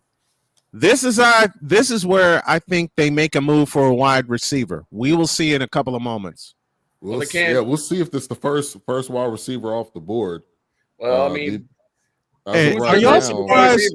Let me ask you a question. Ben, let me come to you while we await the announcement of the pick. Are you surprised Bijan Robinson's still on the board?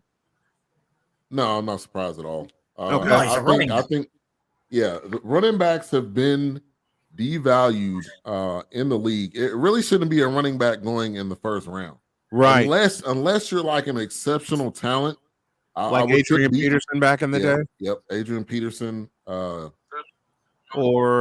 Emmitt Smith. I would say Derrick Henry. You can put Derrick Henry in that conversation. More of a recent guy. Henry, Barry Sanders. Bijan is going in the first round at some point. But I'm not surprised. You shouldn't be going this high.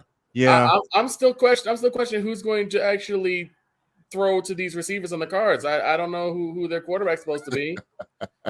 I question that too. I mean, no, Kyler Murray. Small legs. I said this to Brian a couple of times. Kyler Murray is the type of person who will play Call of Duty all week long and then on Sunday play like booty. You don't need that. We've seen it for 2 years. They've invested in him. They are not moving away from him. So it is what they should. Is. Well, I guess they might well get him the Call of Duty championship because they're not go for Super Bowl. Then you know how I feel. They should move away from him, but they're not. They will not. No. Mm-hmm. So, but then against the Arizona Cardinals.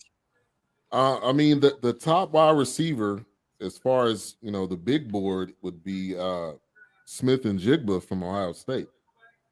I don't know if that's who they would. I don't know if that's who they're going after. But you got a tackle. Oh, I would say you go. You get the tackle. One of these tackles. They went tackle. They did. Paris Johnson. He did. Paris Johnson out of Ohio State.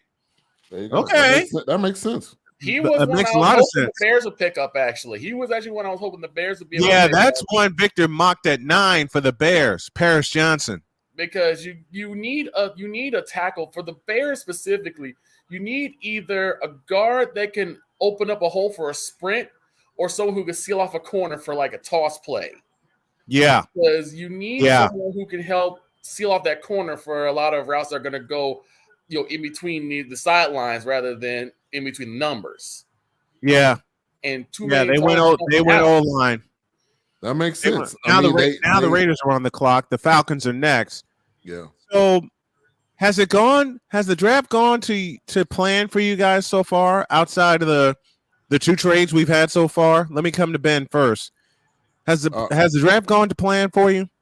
No, I was not expecting Anthony Richardson that high. Devin Witherspoon, that kind of makes sense. Corner is a high commodity. If a guy can truly play corner, I mean he's valuable.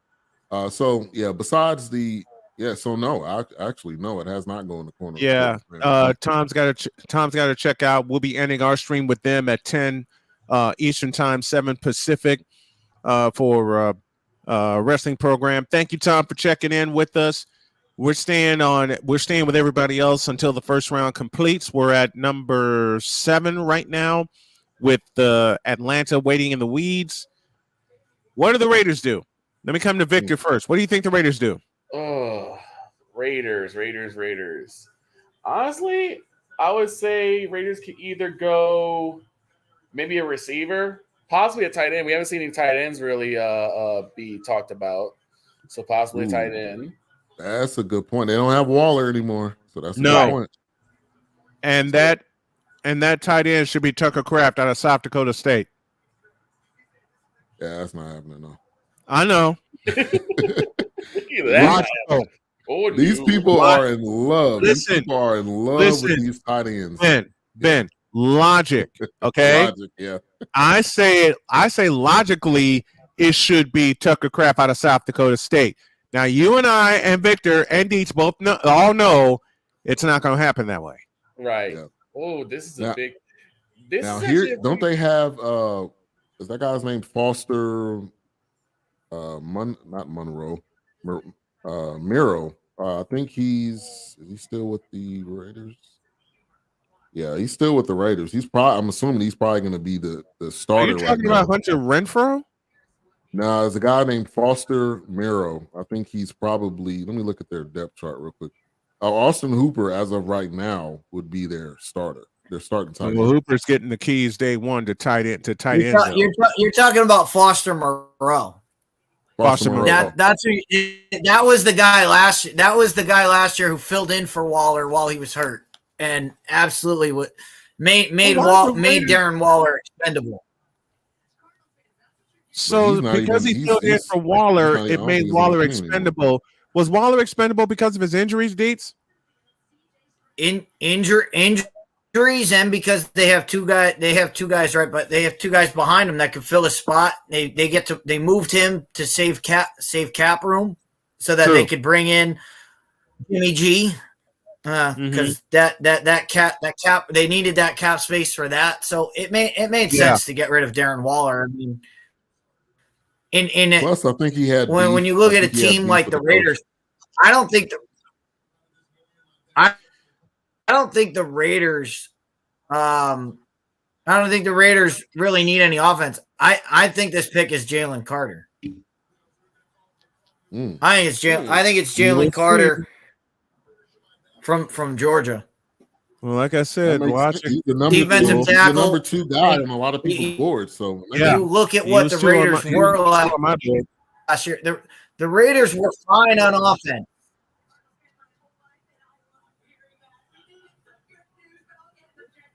Yeah, but it would make sense for them to go that way. But who are we talking about here? We're talking about. You asked before, Snowman. You asked what if the draft has gone to plan. I mean, four out of the 6 picks have gone to plan. The 2 we don't know. I think Jalen Carter. I'm looking at the trade right now for Cardinals. Victor, do you think the Cardinals have traded away and what they've traded up for? Let me ask Victor a question. Victor, do you think they go with the big fella Jalen Carter out of Georgia for the Raiders? The pick is in. That Let's could get some be a final very, predictions. very good pick for them because I was just looking at something that they were showing on. They were showing on my draft cast. I think they have to go deep. I think you have to go deep. I think you have to go defense.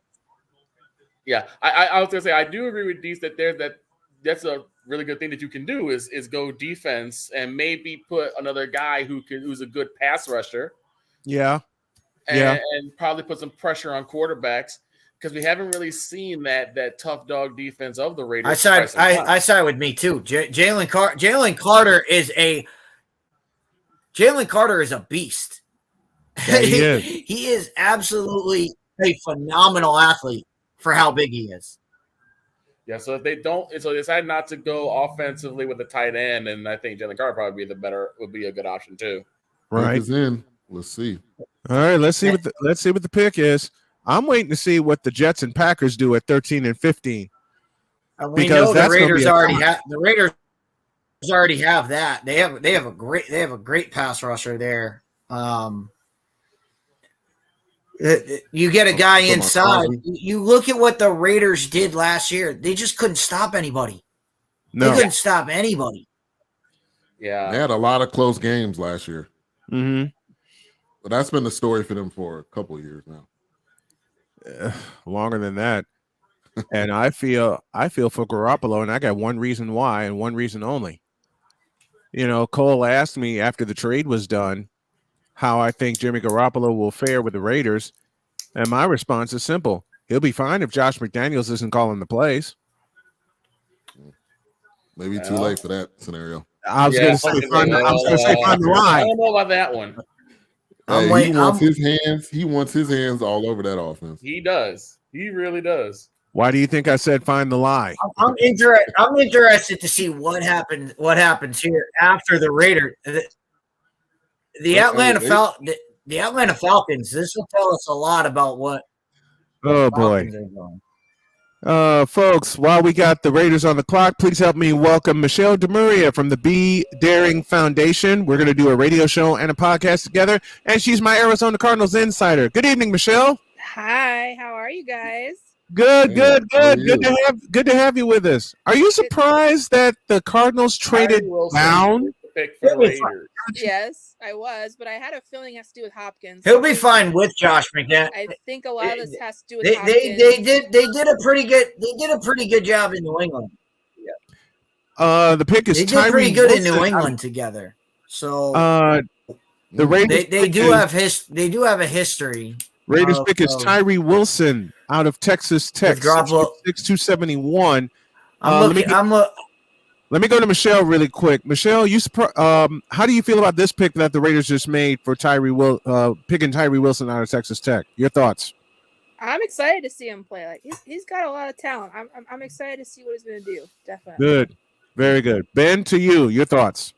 Wow, I'm a little surprised. He was 28th on the big board. So, but I think when it comes down to the draft, if you see something in a player that you want, and you've been wanting this guy, just go up and get him. I mean, if you see something in him, get him. Don't wait. So hey, edge rusher is one of the big time positions, on the field. Right. So right. You got to do what you feel like you need.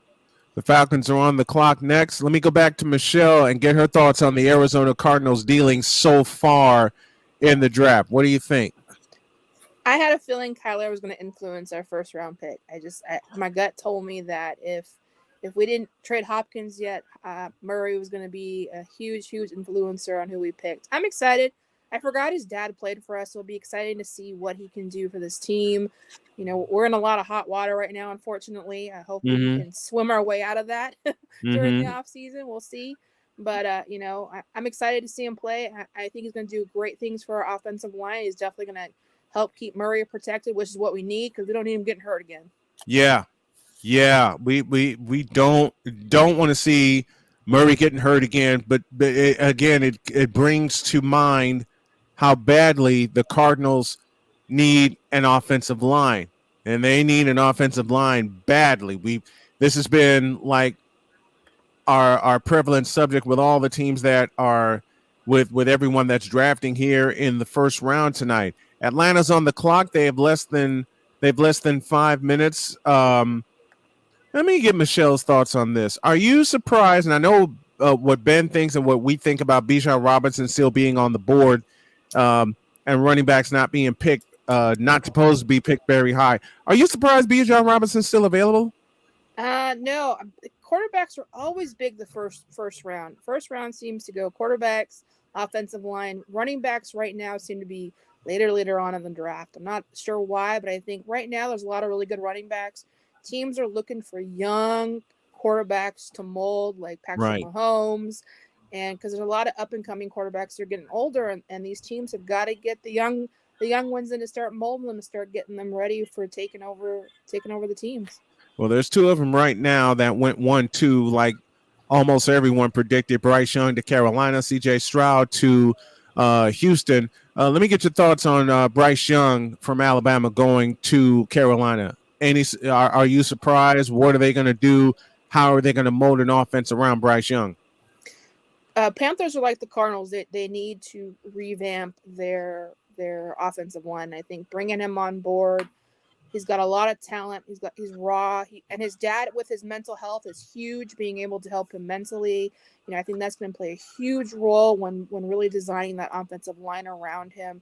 Who's going to be the strongest to help him come out on top and really take this Carolina Panthers to the next level, because they have struggled a lot since Cam Newton left, and we've seen it year after year. Yeah. They're like the baby Cardinals. Them and the Cardinals, they're the ones to watch, even though the Cardinals are flooding in ocean water right now. But they'll bounce back. Speaking of the Cardinals, does Buda Baker stay a Cardinal through the first round, or do you think there's a trade imminent for him or for DeAndre Hopkins? I think Buda stays. I've been watching press conferences left and right, and I think they are really trying to keep Buda, because Buda is the heart and soul defensive line right now. Once J.J. Watt's retired and we lost a lot of really good defensive linemen this offseason, Hopkins is a catch-22. He's awesome, but his personality is horrible, and right now our staff does not want a guy who thinks he has a good chip on his shoulder when he was out 6 games last season. That's exactly what Dietz said earlier in the night about how toxic DeAndre Hopkins can be. Ben has a thought. Go ahead, Ben. Yeah, so I'm seeing some things on Twitter. You know how Twitter is. Yeah, we know. D-Hop possibly going to the Buffalo Bills. That's what's rumbling on Twitter right now. So we'll see if that actually happens. The Buffalo Bills? The Buffalo Bills. Well, he said he wants to go there. He made it loud and proud that he wanted to take a pay cut and go there. We'll see. I love him as a player, but Brian and I talk about this all the time off screen. They need to be better human beings off the field, and that's where their mental game struggles tremendously. These players need a good kick in the butt, not literally, but just getting their act back together. DeAndre Hopkins and the Buffalo Bills. Who does DeAndre Hopkins think he is? Andre Reed? James Lofton? Who does he think he is? Don Beebe? He's a top wide receiver. His hands are he's short. Not. DeAndre Hopkins is finished. He's probably got the shortest hands in the league. I mean, anything that goes in his vicinity. Don't you ever look at me and tell that lie again. He's got good hands, but his personality is horrible, and that's why teams are so afraid to work with him. If you notice his body language on the field, he's like, "Why didn't you give me the ball? It's all about me." No, it's not all about you, Hopkins. Right. There's more than one player on this team. You know what did it for Hopkins? Miracle Murray, the play where he hit DeAndre Hopkins with a second left. Oddly enough, against the Buffalo Bills. Yep. The walk-off touchdown in the desert. A Pizzle joining us from West Palm Beach, Florida. What's up, A Pizzle? Good to have you with us tonight. A Pizzle, if you get a chance, Come up and join us for the discussion. Waiting on the Falcons pick, and then after the Falcons pick, we're going to take a break, and then we'll come back and have more. Victor, which way do you think the? Pizzle's live as well. Which way do you think the Falcons lean? Oh man, the Falcons have a couple. I think the Falcons are kind of like where the Raiders are. I think they need to shore up their defense. I mean, if this is time for Jalen Carter to go, he may end up going with the Falcons. I think they need to also like shore up their defenses as well, because I can see Jalen Carter going to the Falcons. I can see that. I can see two things. One, I can see Jalen Carter going to the Falcons to shore up their defense. And the second thing I can see, nutty as this sounds, Bijan Robinson. To shore up the running game. Yeah, I think this is Lance Zierlein. Bijan Robinson. Bijan Robinson is Bijan. Is now a Falcon. It is Bijan. And I was thinking about that a second before they make the pick. I was thinking they were going to shore up their running game. Look at that. Well, Bijan is off the board. They really don't. They had Cordell Patterson. That would have been their starter. So. Yeah, who can't catch a pass. I mean, here's a good one, because they could probably revamp Michael the Burner Turner this way. That running game of the Falcons, particularly circa 2017. Yeah. Hey, you threw it back, Victor. You threw it back with that Michael the Burner Turner. Look, I thought he was going to say the original Dirty Bird and Jamal Anderson. I thought you were going to I thought he was going to go with Jamal Anderson. Let's take a break, and when we come back, we'll have more coverage of the first round draft powered by Snowman Multimedia. Back in a minute. This planet has been great to me. It's given me gifts that I can't even explain. It's given me adventures and memories I'll never forget. And Battleborn, I think, has given me the opportunity to go beyond and give something back. How can I be a better custodian to this planet and the place I live? That's where I am with Battleborn. Let's make the planet a better place. So this thing called sports, it has fans again. It has full stadiums, full arenas, and more. And you want to be a part of it, don't you? Of course you do. If you begin to scour the resale market, there will be tickets available. And what you need to get those tickets that you want so badly is SeatGeek. SeatGeek is the app available to you that lends a hand in helping you get the tickets that you want for the events that you want. SeatGeek rates the tickets on a 1 to 10 scale, and the best part is the tickets are vetted for authenticity, so you know what you are getting and you know you are not getting scammed. And now you can save even more by using the code Snowman and getting $20 off with your very first purchase. Yes, you can do all of that with the power of SeatGeek, helping you get to the games that you want, so you fans can fan. So let's all fan.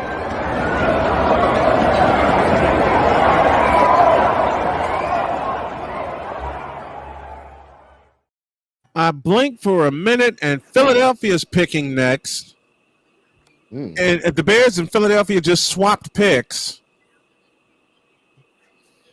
Should we be surprised given how this draft has gone so far? That's a problem. No, we should not. No, that's we a shouldn't. problem. I mean, Will Anderson went to the Houston Texans, for God's sakes.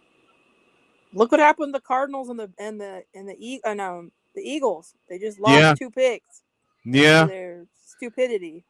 Well, that's a problem now, because the Bears are picking 10, and the Eagles are picking right now. And too bad Kevin's not with us. Well, we keep talking about Jalen Carter. Is it going to be Jalen Carter now? Could it be Luca Van Ness out of Iowa? 6'5", 272? Yeah. Could it be the tackle? Could it be the tackle? I don't know if they need a tackle. I think the Eagles are going to address whatever weaknesses they had. It'll be on their defense because they lost Javon Hargrave to San Francisco. That's what I was thinking. I think it's probably going to be a defensive player. I would say probably the corner. Yeah, the secondary needs shored up, big time. Secondary needs shored up because that was the big problem for the Philadelphia Eagles, and you saw it in the Super Bowl. No. According to that, it was the grass here. That's what caused the Super Bowl loss for the Eagles. It was nothing Who else. lied? It was our Who grass. told- The groundskeeper for that has been part of the Super Bowl since Super Bowl I. He said we didn't grow it right. It was too dry. It was painted wrong. It's all our fault. It was the grass. Painted wrong. Painted wrong. Painted Who wrong. told this lie? Say it again, Victor, please. Who told this lie? Yeah, who told this? Who told this lie? Oh, I was The wondering. groundskeeper. Now the Texans pick. How's Cole doing? Asleep. I'll answer your question. Asleep. Eagles, it says Eagles pick is in. Yeah, it says it's in. They go defense. Do they? Do they go Jalen Carter? I think I mean for them trading up, they're obviously getting a player that could go off the board in the next pick. So I'm thinking they're gonna go Jalen Carter if that's the I'm case. thinking Jalen Carter as well. To trade up, they're thinking that they'll either go with Jalen Carter or Lucas Van Ness out of Iowa. It'll be one of the. I believe it'll be one of those two. You said that wrong. From the great of Iowa. I didn't say it wrong. You did. This is where I tease Deets all. This is where I tease Deets all the time. I want to see. I want to see the Hawkeyes tradition at the end of the first quarter live, and I'm talking about in person from the booth. I want to see that live. Hey, real quick, it said they just brought up on the screen their needs are defensive tackle, safety. I couldn't see the other three. I couldn't think cornerback. So defensive tackle, safety, defensive end, inside linebacker. They got to be taking. They got to be taking Jalen Carter right now. That's all I'm thinking. Like, I'm thinking Jalen Carter. Makes sense. It does. Oh, here we go. It makes a whole lot of sense for them to take Jalen Carter. I could see Christian. I could see Christian Gonzalez for more. And that's exactly who they get too. Jalen Gonzalez Carter by the Eagles. Jalen Carter. They go to Jalen Carter. Oh boy, they shored up their defense quick. Yeah. Oh boy. That's the only. I think that's the only reason why the Eagles would trade up, because they needed some help on the defensive side of the ball, and they either need a corner that can help them, or someone that could do some pass rushing, which would probably this would be Jalen Carter. So now why does he not look that happy? Out of all the players so far, he does not look that happy to be picked by the Eagles. Because he thought he would go earlier. That's possible. All right. Speaking of Christian Gonzalez, it's going to be either him or local product Peter Skoronski. That's the grass didn't grow. The grass didn't grow in the desert. Really, I'm shocked. As far as I think it's going to be Peter Skoronski. If they're going to go with someone who I would not be surprised. Or if they want to do someone under center, Olusegun Oluwatimi from out of Michigan. That's the name that he's celebrating that 50th birthday like a 50-year-old should. In the recliner. In bed. Which is probably going to be me in a little bit, because I'm getting a signal from my body of I may be hitting the wall here, but we'll go as long as we can. Yeah, don't push it. Don't push it. I'm not. If I get the signal, I'm going to respectfully close up shop. I think I got to pick 12 2 years ago before my body went backwards. Let's see who the Bears pick. I'm thinking it's Peter Skoronski out of Northwestern, which would be the second. It's gotta be Peter Skoronski. If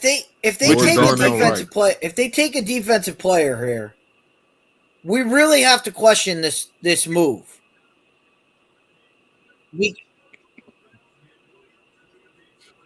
Could be Darnell Wright too. Darnell Wright. No, for the Bears, it's got to be O-line. For the Bears, got to be O-line. Yeah, because you want to protect Jalen Hurts. Yeah, you got to. The dude's been You got to getting protect Jalen murdered. Hurts. He's going to be running for his life again. Come on. And running right out of Chicago. Yeah. I go Peter Skoronski. He's literally died on the field 4 times. I mean, just 4. That's the times that I've seen it. Just 4. Players game, so. Wait a minute. Did all 4 occur against the Cowboys at AT&T Stadium? Hey, maybe Micah Parsons was all over him. Micah Parsons was a nut that game. Yeah, he was. Micah Parsons was like Ric Flair against Eric Bischoff, putting him in the figure 4 and still pinning him with a knee to the face. That's how crazy Micah Parsons went. The Bears, if I'm the Bears brass, I gotta go O-line. I gotta go with someone who either seals corners. But it makes no sense to trade up with Chicago. You know Chicago's not drafting a defensive player. Mm-hmm. And that's the weird thing. But maybe they got cold. Maybe they got scared because they figured that the Falcons didn't pick it, so they had to go. They had to go next. So the Falcons didn't get Jalen Carter, then they're like, we got to go. We got to go get him now, otherwise he'll get scooped up. Mm-hmm.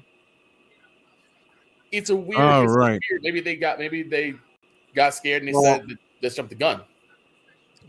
Well, what we're gonna do here, as far as this program goes, I'm really starting to feel it, and I won't push it. We'll go to the top of the hour, and then we'll shut it down. And we got to shut it down for CSTV at least because they have a program coming on at 10. Ben, I hope this does you proud, my man. Oh yeah. And we're definitely going to continue this next year. Yes. So, I don't want you to push it any because because he knows he's going to a place where he has to sit for a year. Yeah.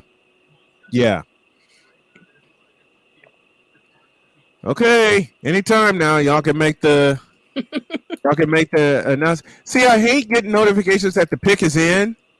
And then you wait like an extra 5 minutes. And then you have to wait an extra 5-6 minutes to find out what the blank pick is. I want to at least get to what the Packers not going to draft Uncle Foot. Please no. We got rid of him. We got rid of the ever living. I don't want that back. I don't need that back. I don't want that back. That creature has now been placed in its sarcophagus and it's going to be thrown into the sun. That's the last we will see or hear. But see, you would rot the sun, wouldn't you? And then the grass wouldn't grow. Well, we're in Chicago. We don't really have grass here anyway. Hey, even Michelle's throwing shots now. Even Michelle's throwing shots now. OT, I'm saying that they're probably gonna They got to go with Skoronski. They got to go with Skoronski. He gets a chance to stay home and protect Jalen Hurts. Just call him the center for Michigan. We all know who he is. Who? And I had his name too. Oh, Darnell Wright out of Tennessee. Darnell Wright. Yeah. I told you what. That's an odd pick for me. Shut up, man. That's an odd. I'm looking at the experts board, and they had Darnell Wright or Skoronski. They had him over Skoronski? Yeah. That's what I'm thinking, like over Skoronski? I mean, Cowboys Nation has been, and when I say Cowboys Nation, radio here has been talking about Darnell Wright since the combine. You mean just like 105.3, the fan saying they should hurt Christian McCaffrey? You remember that? Yeah, I remember that. Yeah. All right. The Tennessee Titans at 11 are on the clock. And the two names in front of me are Christian Gonzalez and, oh, my God. Do I need to say the second name? Will Levis. What? Who?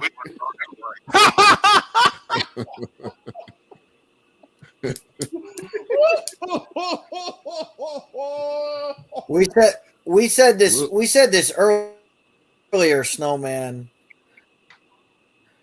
If Will the Levis is Bears an don't take an offensive lineman, everyone in Chicago needs to be fired.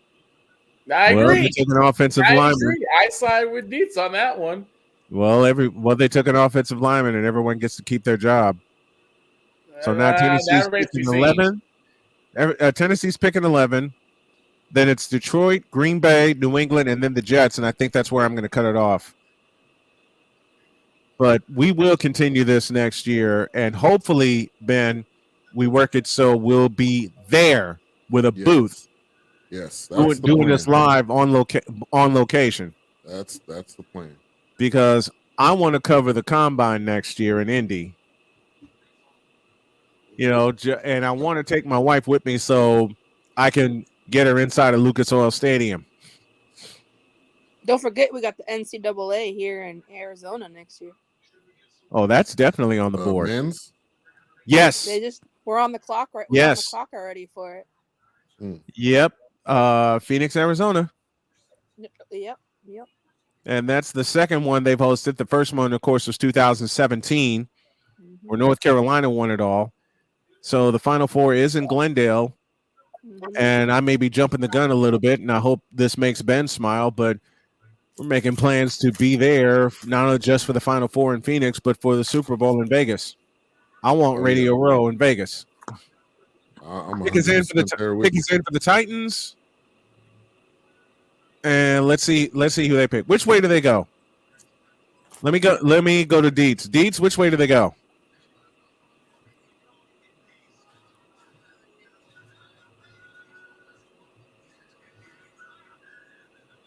I think Dietz is mute. Dietz, you're muted, buddy. I can't hear you, Dietz. Dietz, you're muted.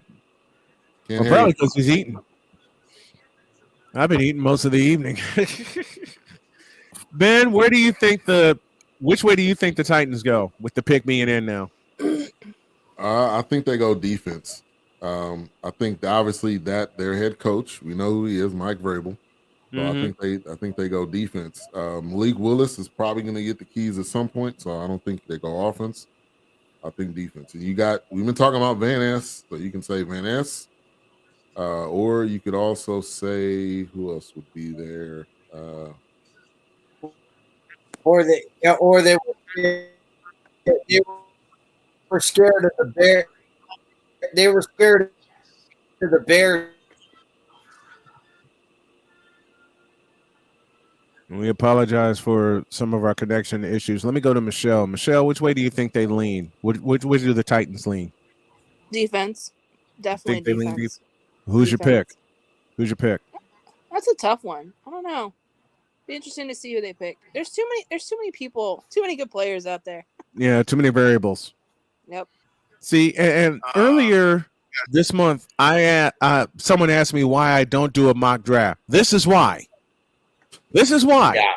Because it gets smoked after the first couple of picks. It's why we don't do brackets in March Madness, because one pick or one game and your whole bracket just blowing all the mess. Well, I would say this: you could do brackets. Just don't do them for money.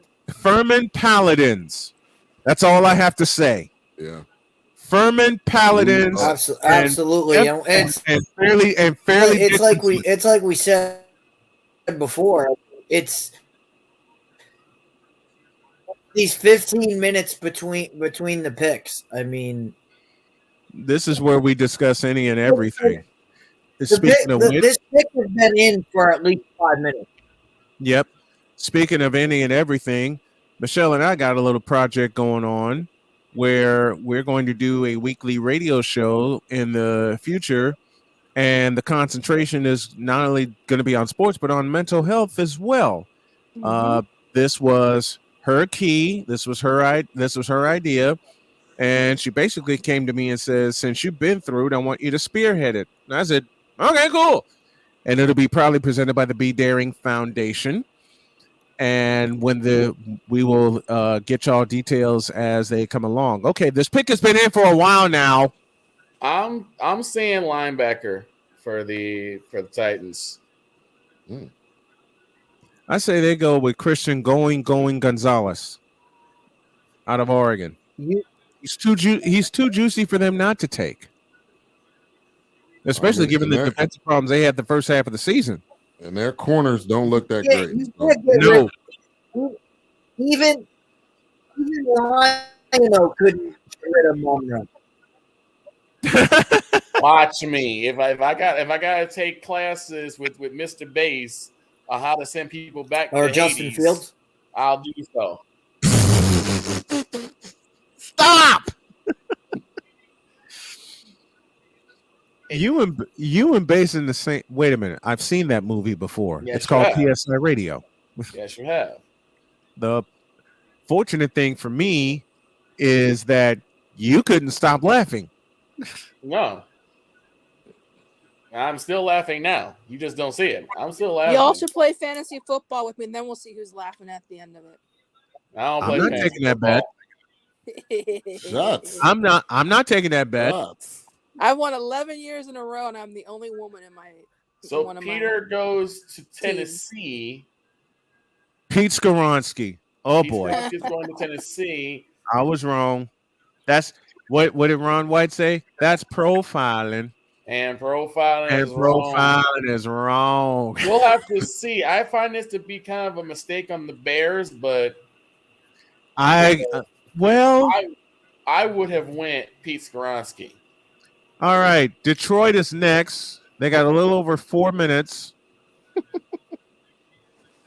Michelle has challenged me 6 different times. You should play fantasy football with me. Oh, hell no. I'm not going up against an expert and I'm a rookie. No. I blame the former NFL players I play with, all right? This is why you're going to be my fantasy expert on my program. I'm not messing with you. And you know, this is the pick is in for Detroit. Michelle, bless her heart, was so innocent. She said, "You know what you should do?" And anytime I hear that, I cringe, and I mean that playfully. Anytime I hear that, I cringe. And Victor, you know what I'm talking about. Yep. I said, Yep. What should I do? You should play in my fantasy football league. Oh hell no! Absolutely not. No, you know what? And the day she made that suggestion to me, my wife walked by, and I said, "Oh hell no, I'm not doing that." And Jody comes by, not doing what? Playing fantasy football. And my wife's response solidified it when she said, "Are you afraid she'll kick your ass?" Yes. And Jody, we mean this playfully, Michelle. Jody was cracking up laughing. Like, oh hell no, I'm not. If I'm not going to challenge Dietz in picking games for college football, why the hell would I challenge you in fantasy football? No, I'll go easy on you. I promise. I'll pick all the weak players so you can have a chance. Don't you ever tell me that lie again. You have a smile. Coin. You have a smile bigger than my children. No. I'm not taking that challenge. Okay. I'll let you slide this time, but if we're going live, you're playing live. Sorry. I have a thought. I'm gonna get talked. In. I feel like Victor. I'm gonna get talked into this anyway. Yeah, I'm gonna get talked into this. Shut up, Victor. You ain't making this easy. Which way let me go to Ben real quick. Which way do the Lions lean? That's a good question. They must have Nolan Smith. They went running back. Jameer Gibbs, Alabama. You know what? I was gonna say, if this is one of Mike Debate's picks early in the Lions. This is a good deal for me because from what I've seen this past year, they're going back to like the old Barry Sanders days where they're really short. They're really running the football run game. They're going to do now football. Now the most interesting pick of the night. Oh, the Cheeseheads, who cares? Wow, they went Victor, running back. Why is this? Wow. Victor, why is this so hilarious to me? because basically Why right now, maybe y'all can answer this question outside of fatigue. Why is this pick so hilarious to me? because the Chiefs are on their ass right now. That's why. They just got rid of their quarterback, so exactly. Right. Their quarterback. They're like, now what do we do? It's kind of like Snowman. Can you say deer in headlights?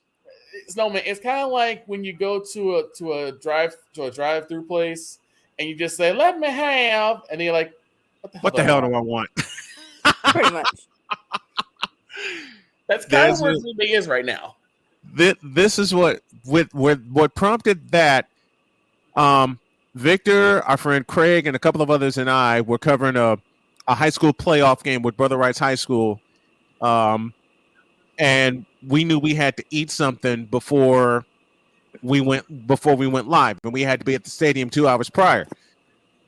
So we all made the choice to go to Burger King. I think, okay, I'll buy y'all some lunch. Fly through, and everybody made their order. I repeated it, and then it got to me, and Victor just peered at me. Victor's riding shotgun. Victor just peered at me and said, "Okay, anytime now." Like with these picks. So I go Southern voice and I go, I would like to have, and I said the first part of my order. And they said, "Would you like anything else?" "I would also like to have," and then I pause for a moment and I look at everybody in the car and I go, "What the hell do I want?" And then I thought about what I wanted. Probably the funniest exchange in a drive-through I've ever had. And you haven't been around me and Jody yet. Here's the thing with Green Bay, and if apparently we're going to be done with the Jonas Brothers before we even get to Green Bay's pick. I don't care, but oh dear God, why? I don't know. I don't know. God. What, Deets? What'd you do to bring the Jonas Brothers on my screen now? What the hell did you do that for? he invoked Mumra. Even he has a little I don't know. He invoked Mumra. This is what happens when you invoke Mumra. You bring in the Jonas Brothers. Oh, well, they couldn't bring in Taylor Swift because she's somewhere. I don't know where she's at right. That's the third time Taylor Swift has been mentioned on my programming this week. Well, that's because the other two times for what happened at our concert the other day where that kid got killed. Yeah, the other two times dealt with Taylor Swift playing at Mercedes-Benz Stadium and Janet Jackson playing at Phillips Arena. Yeah, 70,000 against 20,000.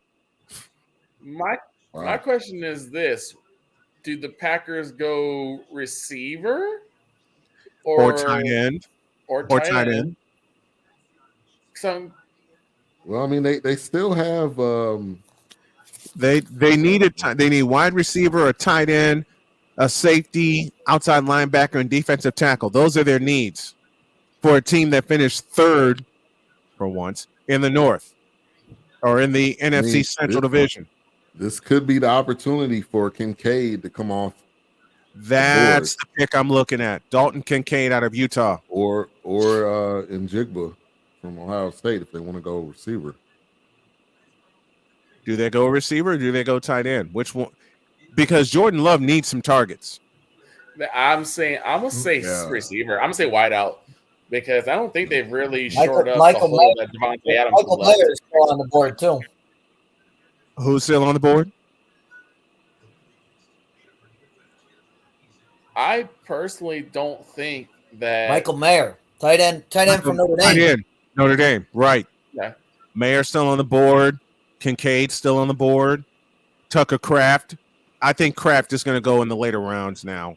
I personally don't think that they filled the hole that Devontae Adams left. Yeah. What's up, Michelle? It says it does not appear as though a deal for Hopkins is going to happen. Is this the right move for the Cardinals? No.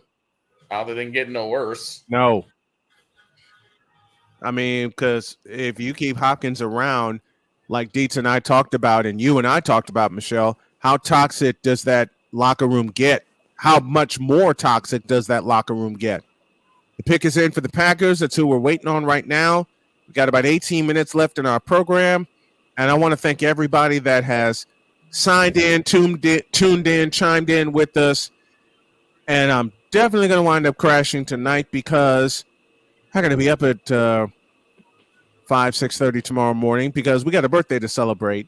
And I already warned Ben at the top of this program, everything that we got planned is going out the window. Oh yeah. Definitely off the rails tomorrow. It's going to be we're going to be off the rails for 120 minutes tomorrow. And you know who finished this? We're going to have an ATV party. You might have to come up, Victor. I don't mind. Yeah, we're putting it out there for. I know Cool McCain's going to join us. Ben's going to join us. Sam's going to join us. The only they went with defensive. Lucas Van Ness out of Iowa. I'm guessing this is Green Bay's way of throwing in the towel. We're just going to tank this year. Wow. We go ahead and tank this year. This year belongs to because Van Ness is not. Oh, because look, as much go Iowa for you, Snowman. I don't see him. Always not for me. If you have a question, just drop it. What'd you say, Deets? Deets is having connection issues again. Now the Patriots are on the If you ever have a question, just drop the from Iowa. True. When in doubt, go to Iowa. Just what I need. A, I'm glad I don't drink alcohol. B, I'm glad I'm not drinking any caffeine. C, I'm glad I don't see the Jonas Brothers. And D, one funny pick is out of the way. Because I borrow Victor's words. We don't need another summoning right now. We really don't. That's what I was like. I'm not sure if the Packers need any real help on the defensive side of the ball right now. Mm-hmm. I think that should be kept for later rounds. And yet, which way did they go? They went defensive end. Which way did they go? Top of the hour, for those of you on CSTV, you'll see Thursday Night Throwdown at its scheduled time because we're going to shut it down here at the top of the hour. Let me thank Michelle DeMuria, Chris Dietz, Ben Sutter, Victor Locke, and everybody that joined us, Kevin Peoples included, that joined us for this live coverage of the draft. Next year, I promise I'm going to be strong enough to get through the full first round. I'm just not going to take any chances right now with me still healing and feeling the wall coming on. Pow! Head on. That's why I say we're going. Yeah, we got a trade. Yeah. Trade alert. Now the pick belongs to Pittsburgh. And we still got the Jonas Brothers on. Oh, no. One move by Pittsburgh. I'm sorry. They need help. Could you tell me the shortest route to... What did Bugs Bunny say? Can you tell me the shortest route to Pittsburgh?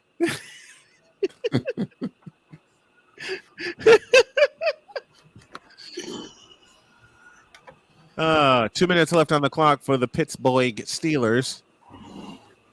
And then the New York Jets are up next. The Jets are not a mess. They just got Aaron Rodgers. they're which makes now. them a Super Bowl champs, according to him. That's what he said the other day. Which means they're gonna take the circle of L's.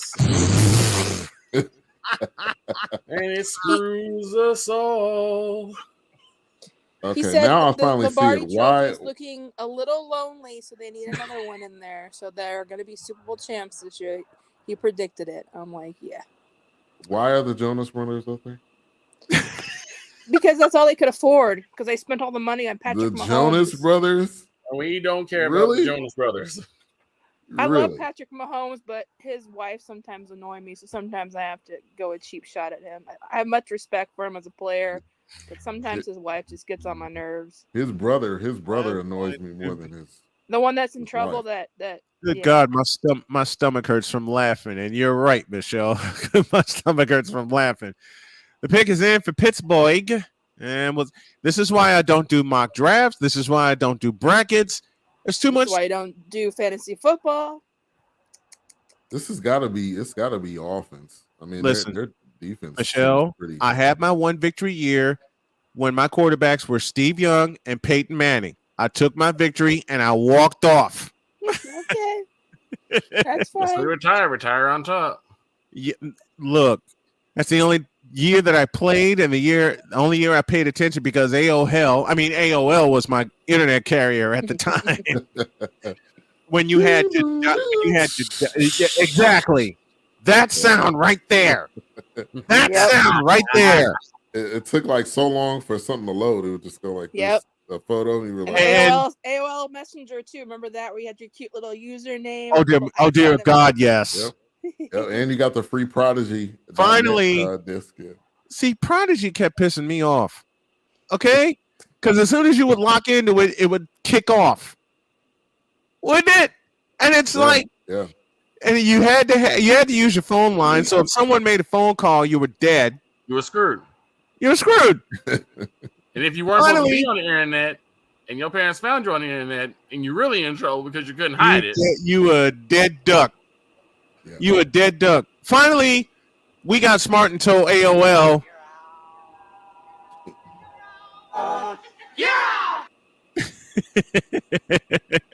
All right, finally the pick is in. 16 hours later. 16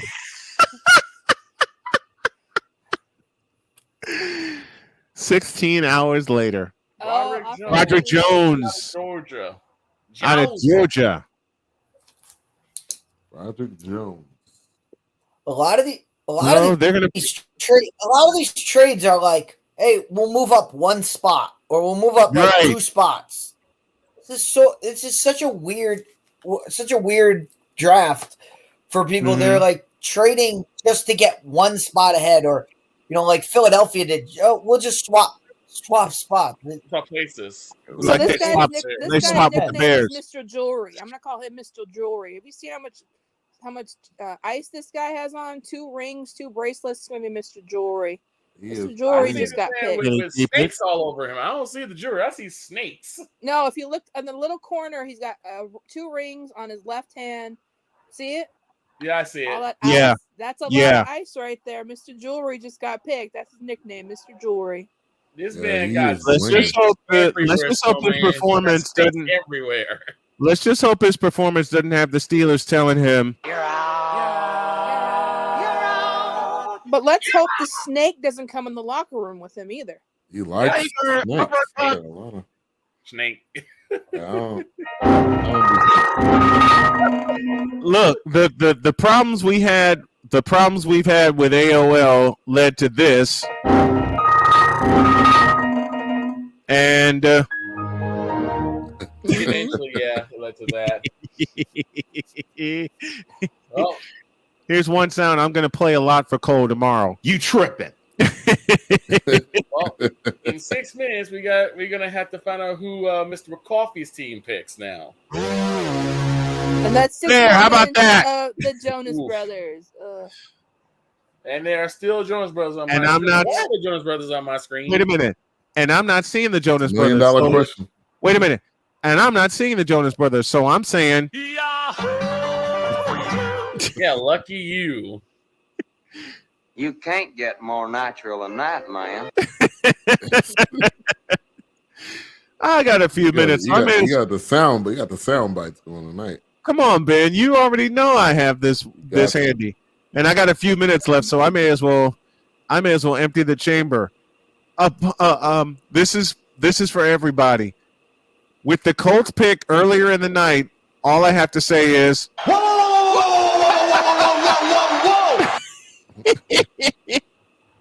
And of course, followed up with Mr. Bass. What in the all type of blue?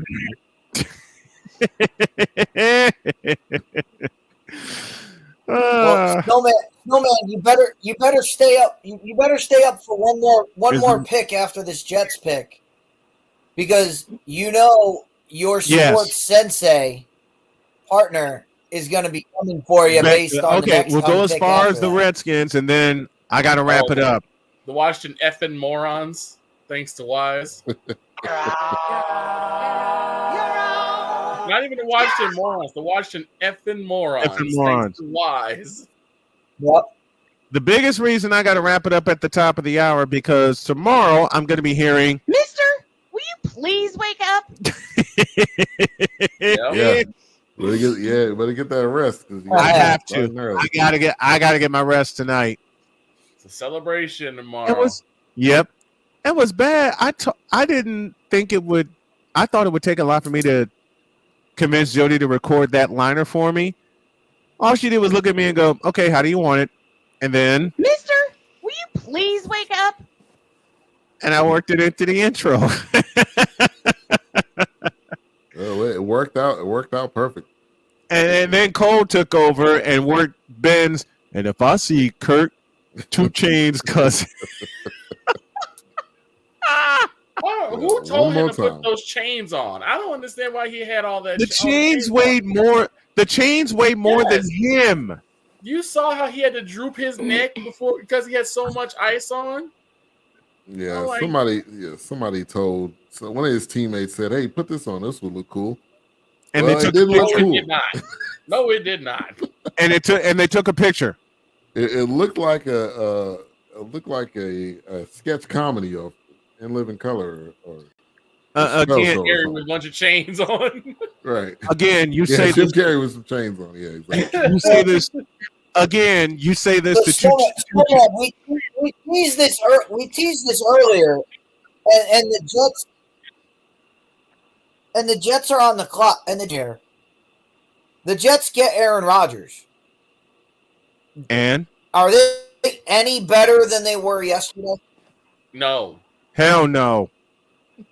Matter of I'll fact, tell you right now, they're still it's over Zach Wilson.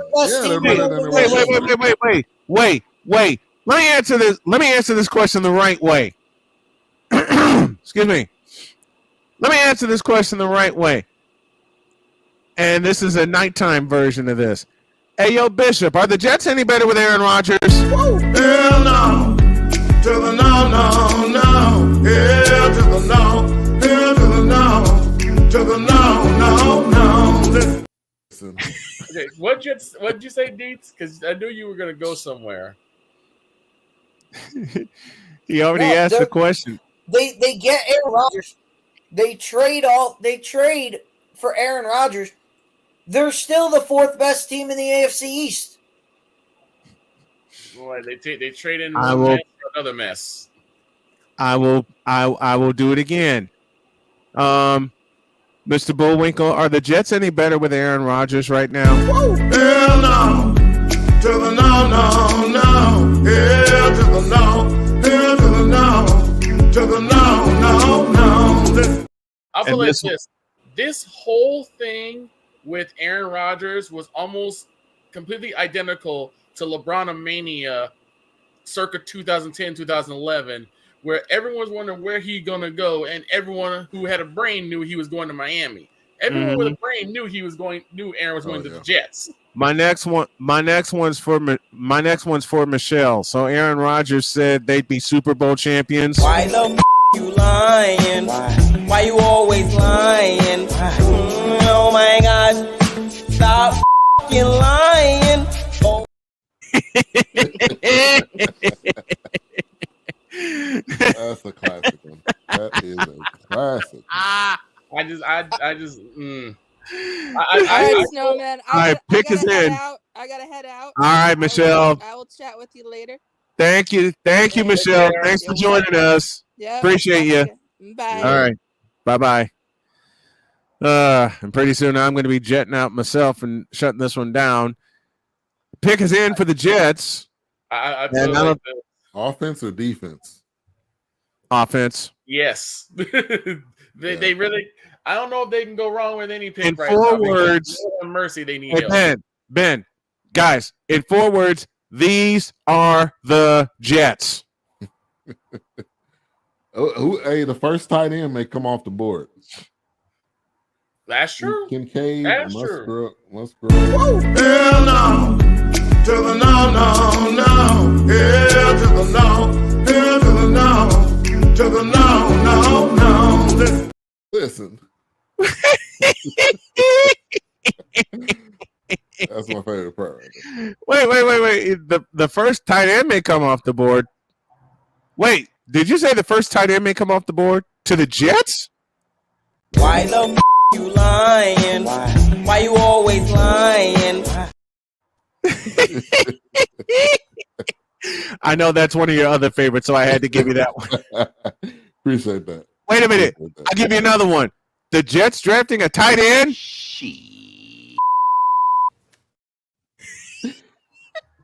That dude is hilarious, man. Side note: if you haven't seen Cocaine Bear, go see it. It's on Peacock. It's a weird movie, but that guy's in it. The Sheed guy's in it. Uh-huh. Yeah. I gotta see it now. Now you said that. Now I have to see it. That was Ray Liotta's last role too. Gonna end this with just as the I gotta end this because Thomas is giving me a word right now. Oh, he's giving it. Yeah. That was our warning. We got 120 seconds left.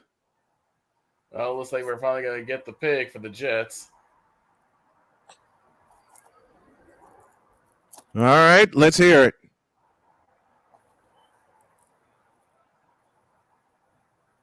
Pick is in. So let's hear it. Bring it to us. Bring it. Goodell, we understand you're trying to, talk about your Make-A-Wish Foundation. That's great. Can we get to the pick, please? They got to drag it out as long as possible. This really should only take an hour, but it ends up taking 3. Roger Goodell's taking a whole bunch of.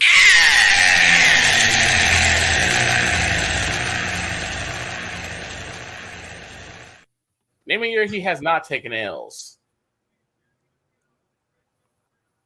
He eats L's. Yeah, he eats them. Come on. My goodness. All right, we're gonna end this with CSTV.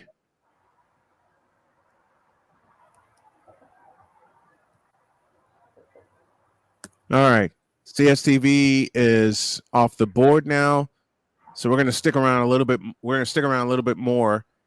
We'll see what the Jets do. Oh dear God, Jets getting better. Hell no, to the no. Hell to the no.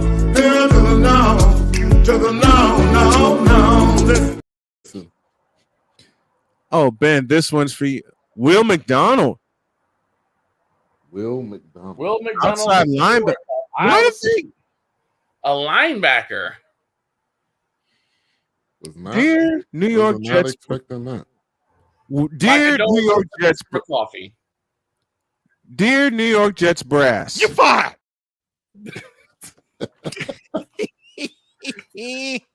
My condolences, Mr. McCoffee. My condolences indeed. I got another. What did I just say? The Jets are taking a whole bunch of.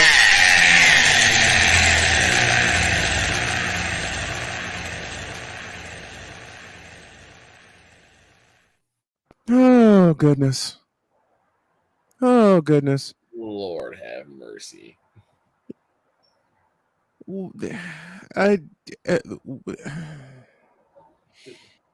I don't know.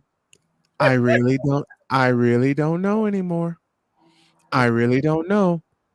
I mean, maybe they saw something we didn't, because I don't know how bad were the Jets on defense? I don't think they were that bad. They weren't. I mean, they have C.J. Mosley, DJ Reed. Oh, sorry, C.J. Mosley, Quincy Williams at linebacker. But we got to remember their coach is Salah.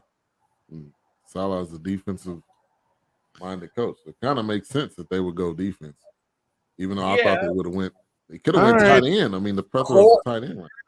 Pick is in for the Redskins. Clearly, they were listening to the program, because you see where this kid played at. Yes, Iowa State. Yeah, they were listening. When in They doubt. were listening to us earlier today. When in doubt, pick the kid from Iowa. Pick the kid, right? It doesn't matter what side. Doesn't matter what side they're on. Next up is the Washington effing Mormons. Bleep. 30 seconds. We'll be back. We were always hippies at heart, I guess, and that was one way that we showed it before we became full-time RVers. And we were definitely living small and minimally. What made us decide to go with Battleborn was everyone from their top leadership team down to their service department helped us so much the whole way through. Our relationship with Battleborn is so much more than business. And me and Dennis love to jam together. We've played together multiple times, and that's been an awesome transition. Be able to learn so much more about the business. Also, just make some awesome friends.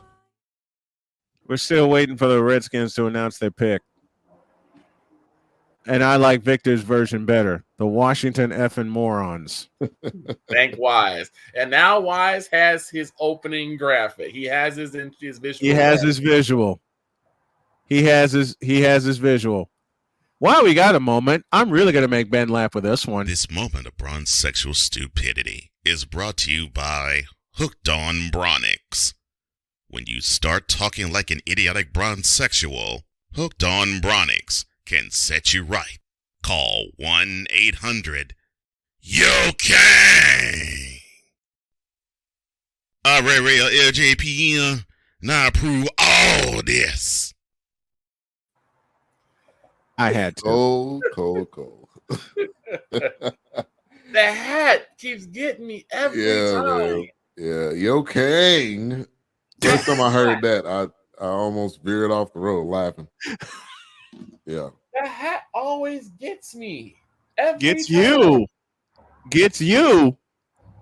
Wait a minute. What, Ben? We did something Cole and I did something this morning, and I just happened to catch it. Running and pull. Trash. Who do you think? Okay, Snowman, off topic. Who do you think is going to get the next 21 Trace salute? The Lakers. No, check that. The Kings. I hate saying it. I think I hate saying it. I think it ended up might being the favorites for us, the Kings. The Kings. I don't want to say that. I don't want to say that though, because they're such a wonderful team to watch. They're hot right now. They are hot right now. But unfortunately for the Kings, so are the Warriors. That's what's scary. The Warriors are catching fire at the right time. Yep. I'm just waiting for Sunday when the Lakers get eliminated and I can do this. Trace.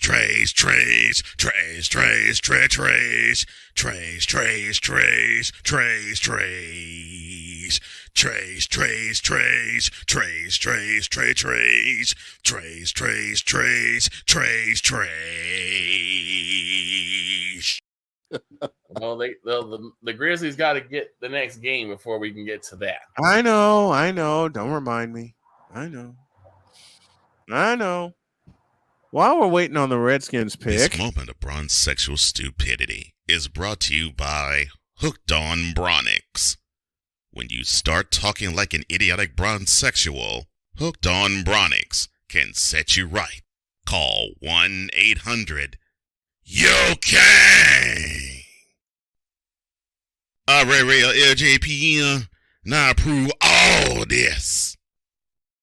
So you know I'm going to wear that out tomorrow, Ben. I think what gets me with that is the hat.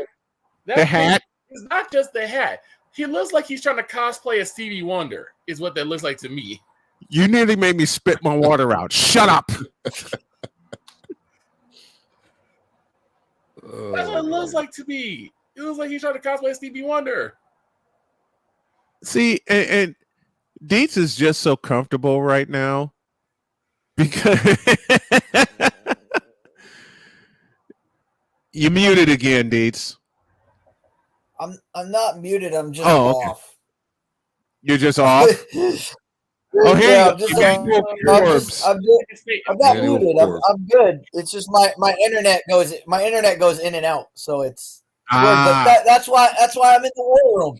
You gotta be comfortable if you're gonna last through the NFL draft. You gotta be comfortable. That's a fair point. Emmanuel Forbes is now the selection of the Redskins. The Patriots are next. They got 7 minutes on the clock there. Let me thank everyone that watched this on a CSTV. They're in the midst of Thursday Night Throwdown. Those of you sticking with us on BS3 TV as well as our YouTube channels, thank you for that. Thank you to Dietz and to Victor and to BS3 himself. Let's see. The first time tonight I could have played this should have been for the Colts. Ready? And pull. Trash. Yeah. The next one would have been for the Jets. Ready? And pull. Trash. Actually, the second one should have been for the Packers. I almost forgot about that one. I almost forgot about that one. Yeah, you haven't played that one in a minute, huh? No. What? That's usually for Wednesday. Hell. Yeah, I usually save for Wednesday. Yeah. But given the fact that this is the draft, and y'all know I'm a game show buff, I forgot to play this one.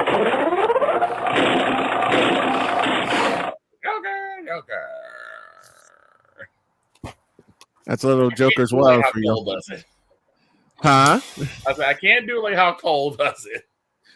I'm not going to. I can't. Ready? And pull. Trash. The Pats. All right, I'm getting ready to head out too, guys. All right, Ben. You're gonna shut it down. I am going. Within the next 10 minutes. I'm going to shut it down because now the wall is staring at me and laughing at me. He's like, come on. I hear you. Yep. Great show, man. Great show. Oh, thank you. And you know, tomorrow, Mister, will you please wake up? it's going to start the day. You know what? I'm going to go ahead and should I do it? Yeah, they made Christian Gonzalez now to the Patriots. I think we're going to shut it down here. Ben, thank you so much for carrying this. Dietz and Victor, thank y'all so much for hopping in with us, and thanks to everybody that Thanks for having me. that play ball this tonight. I really appreciate you guys. 8 a.m. tomorrow, Snowman in the morning will start your day. Thanks, everybody. God bless you. Take care. All right. Thank you. Peace.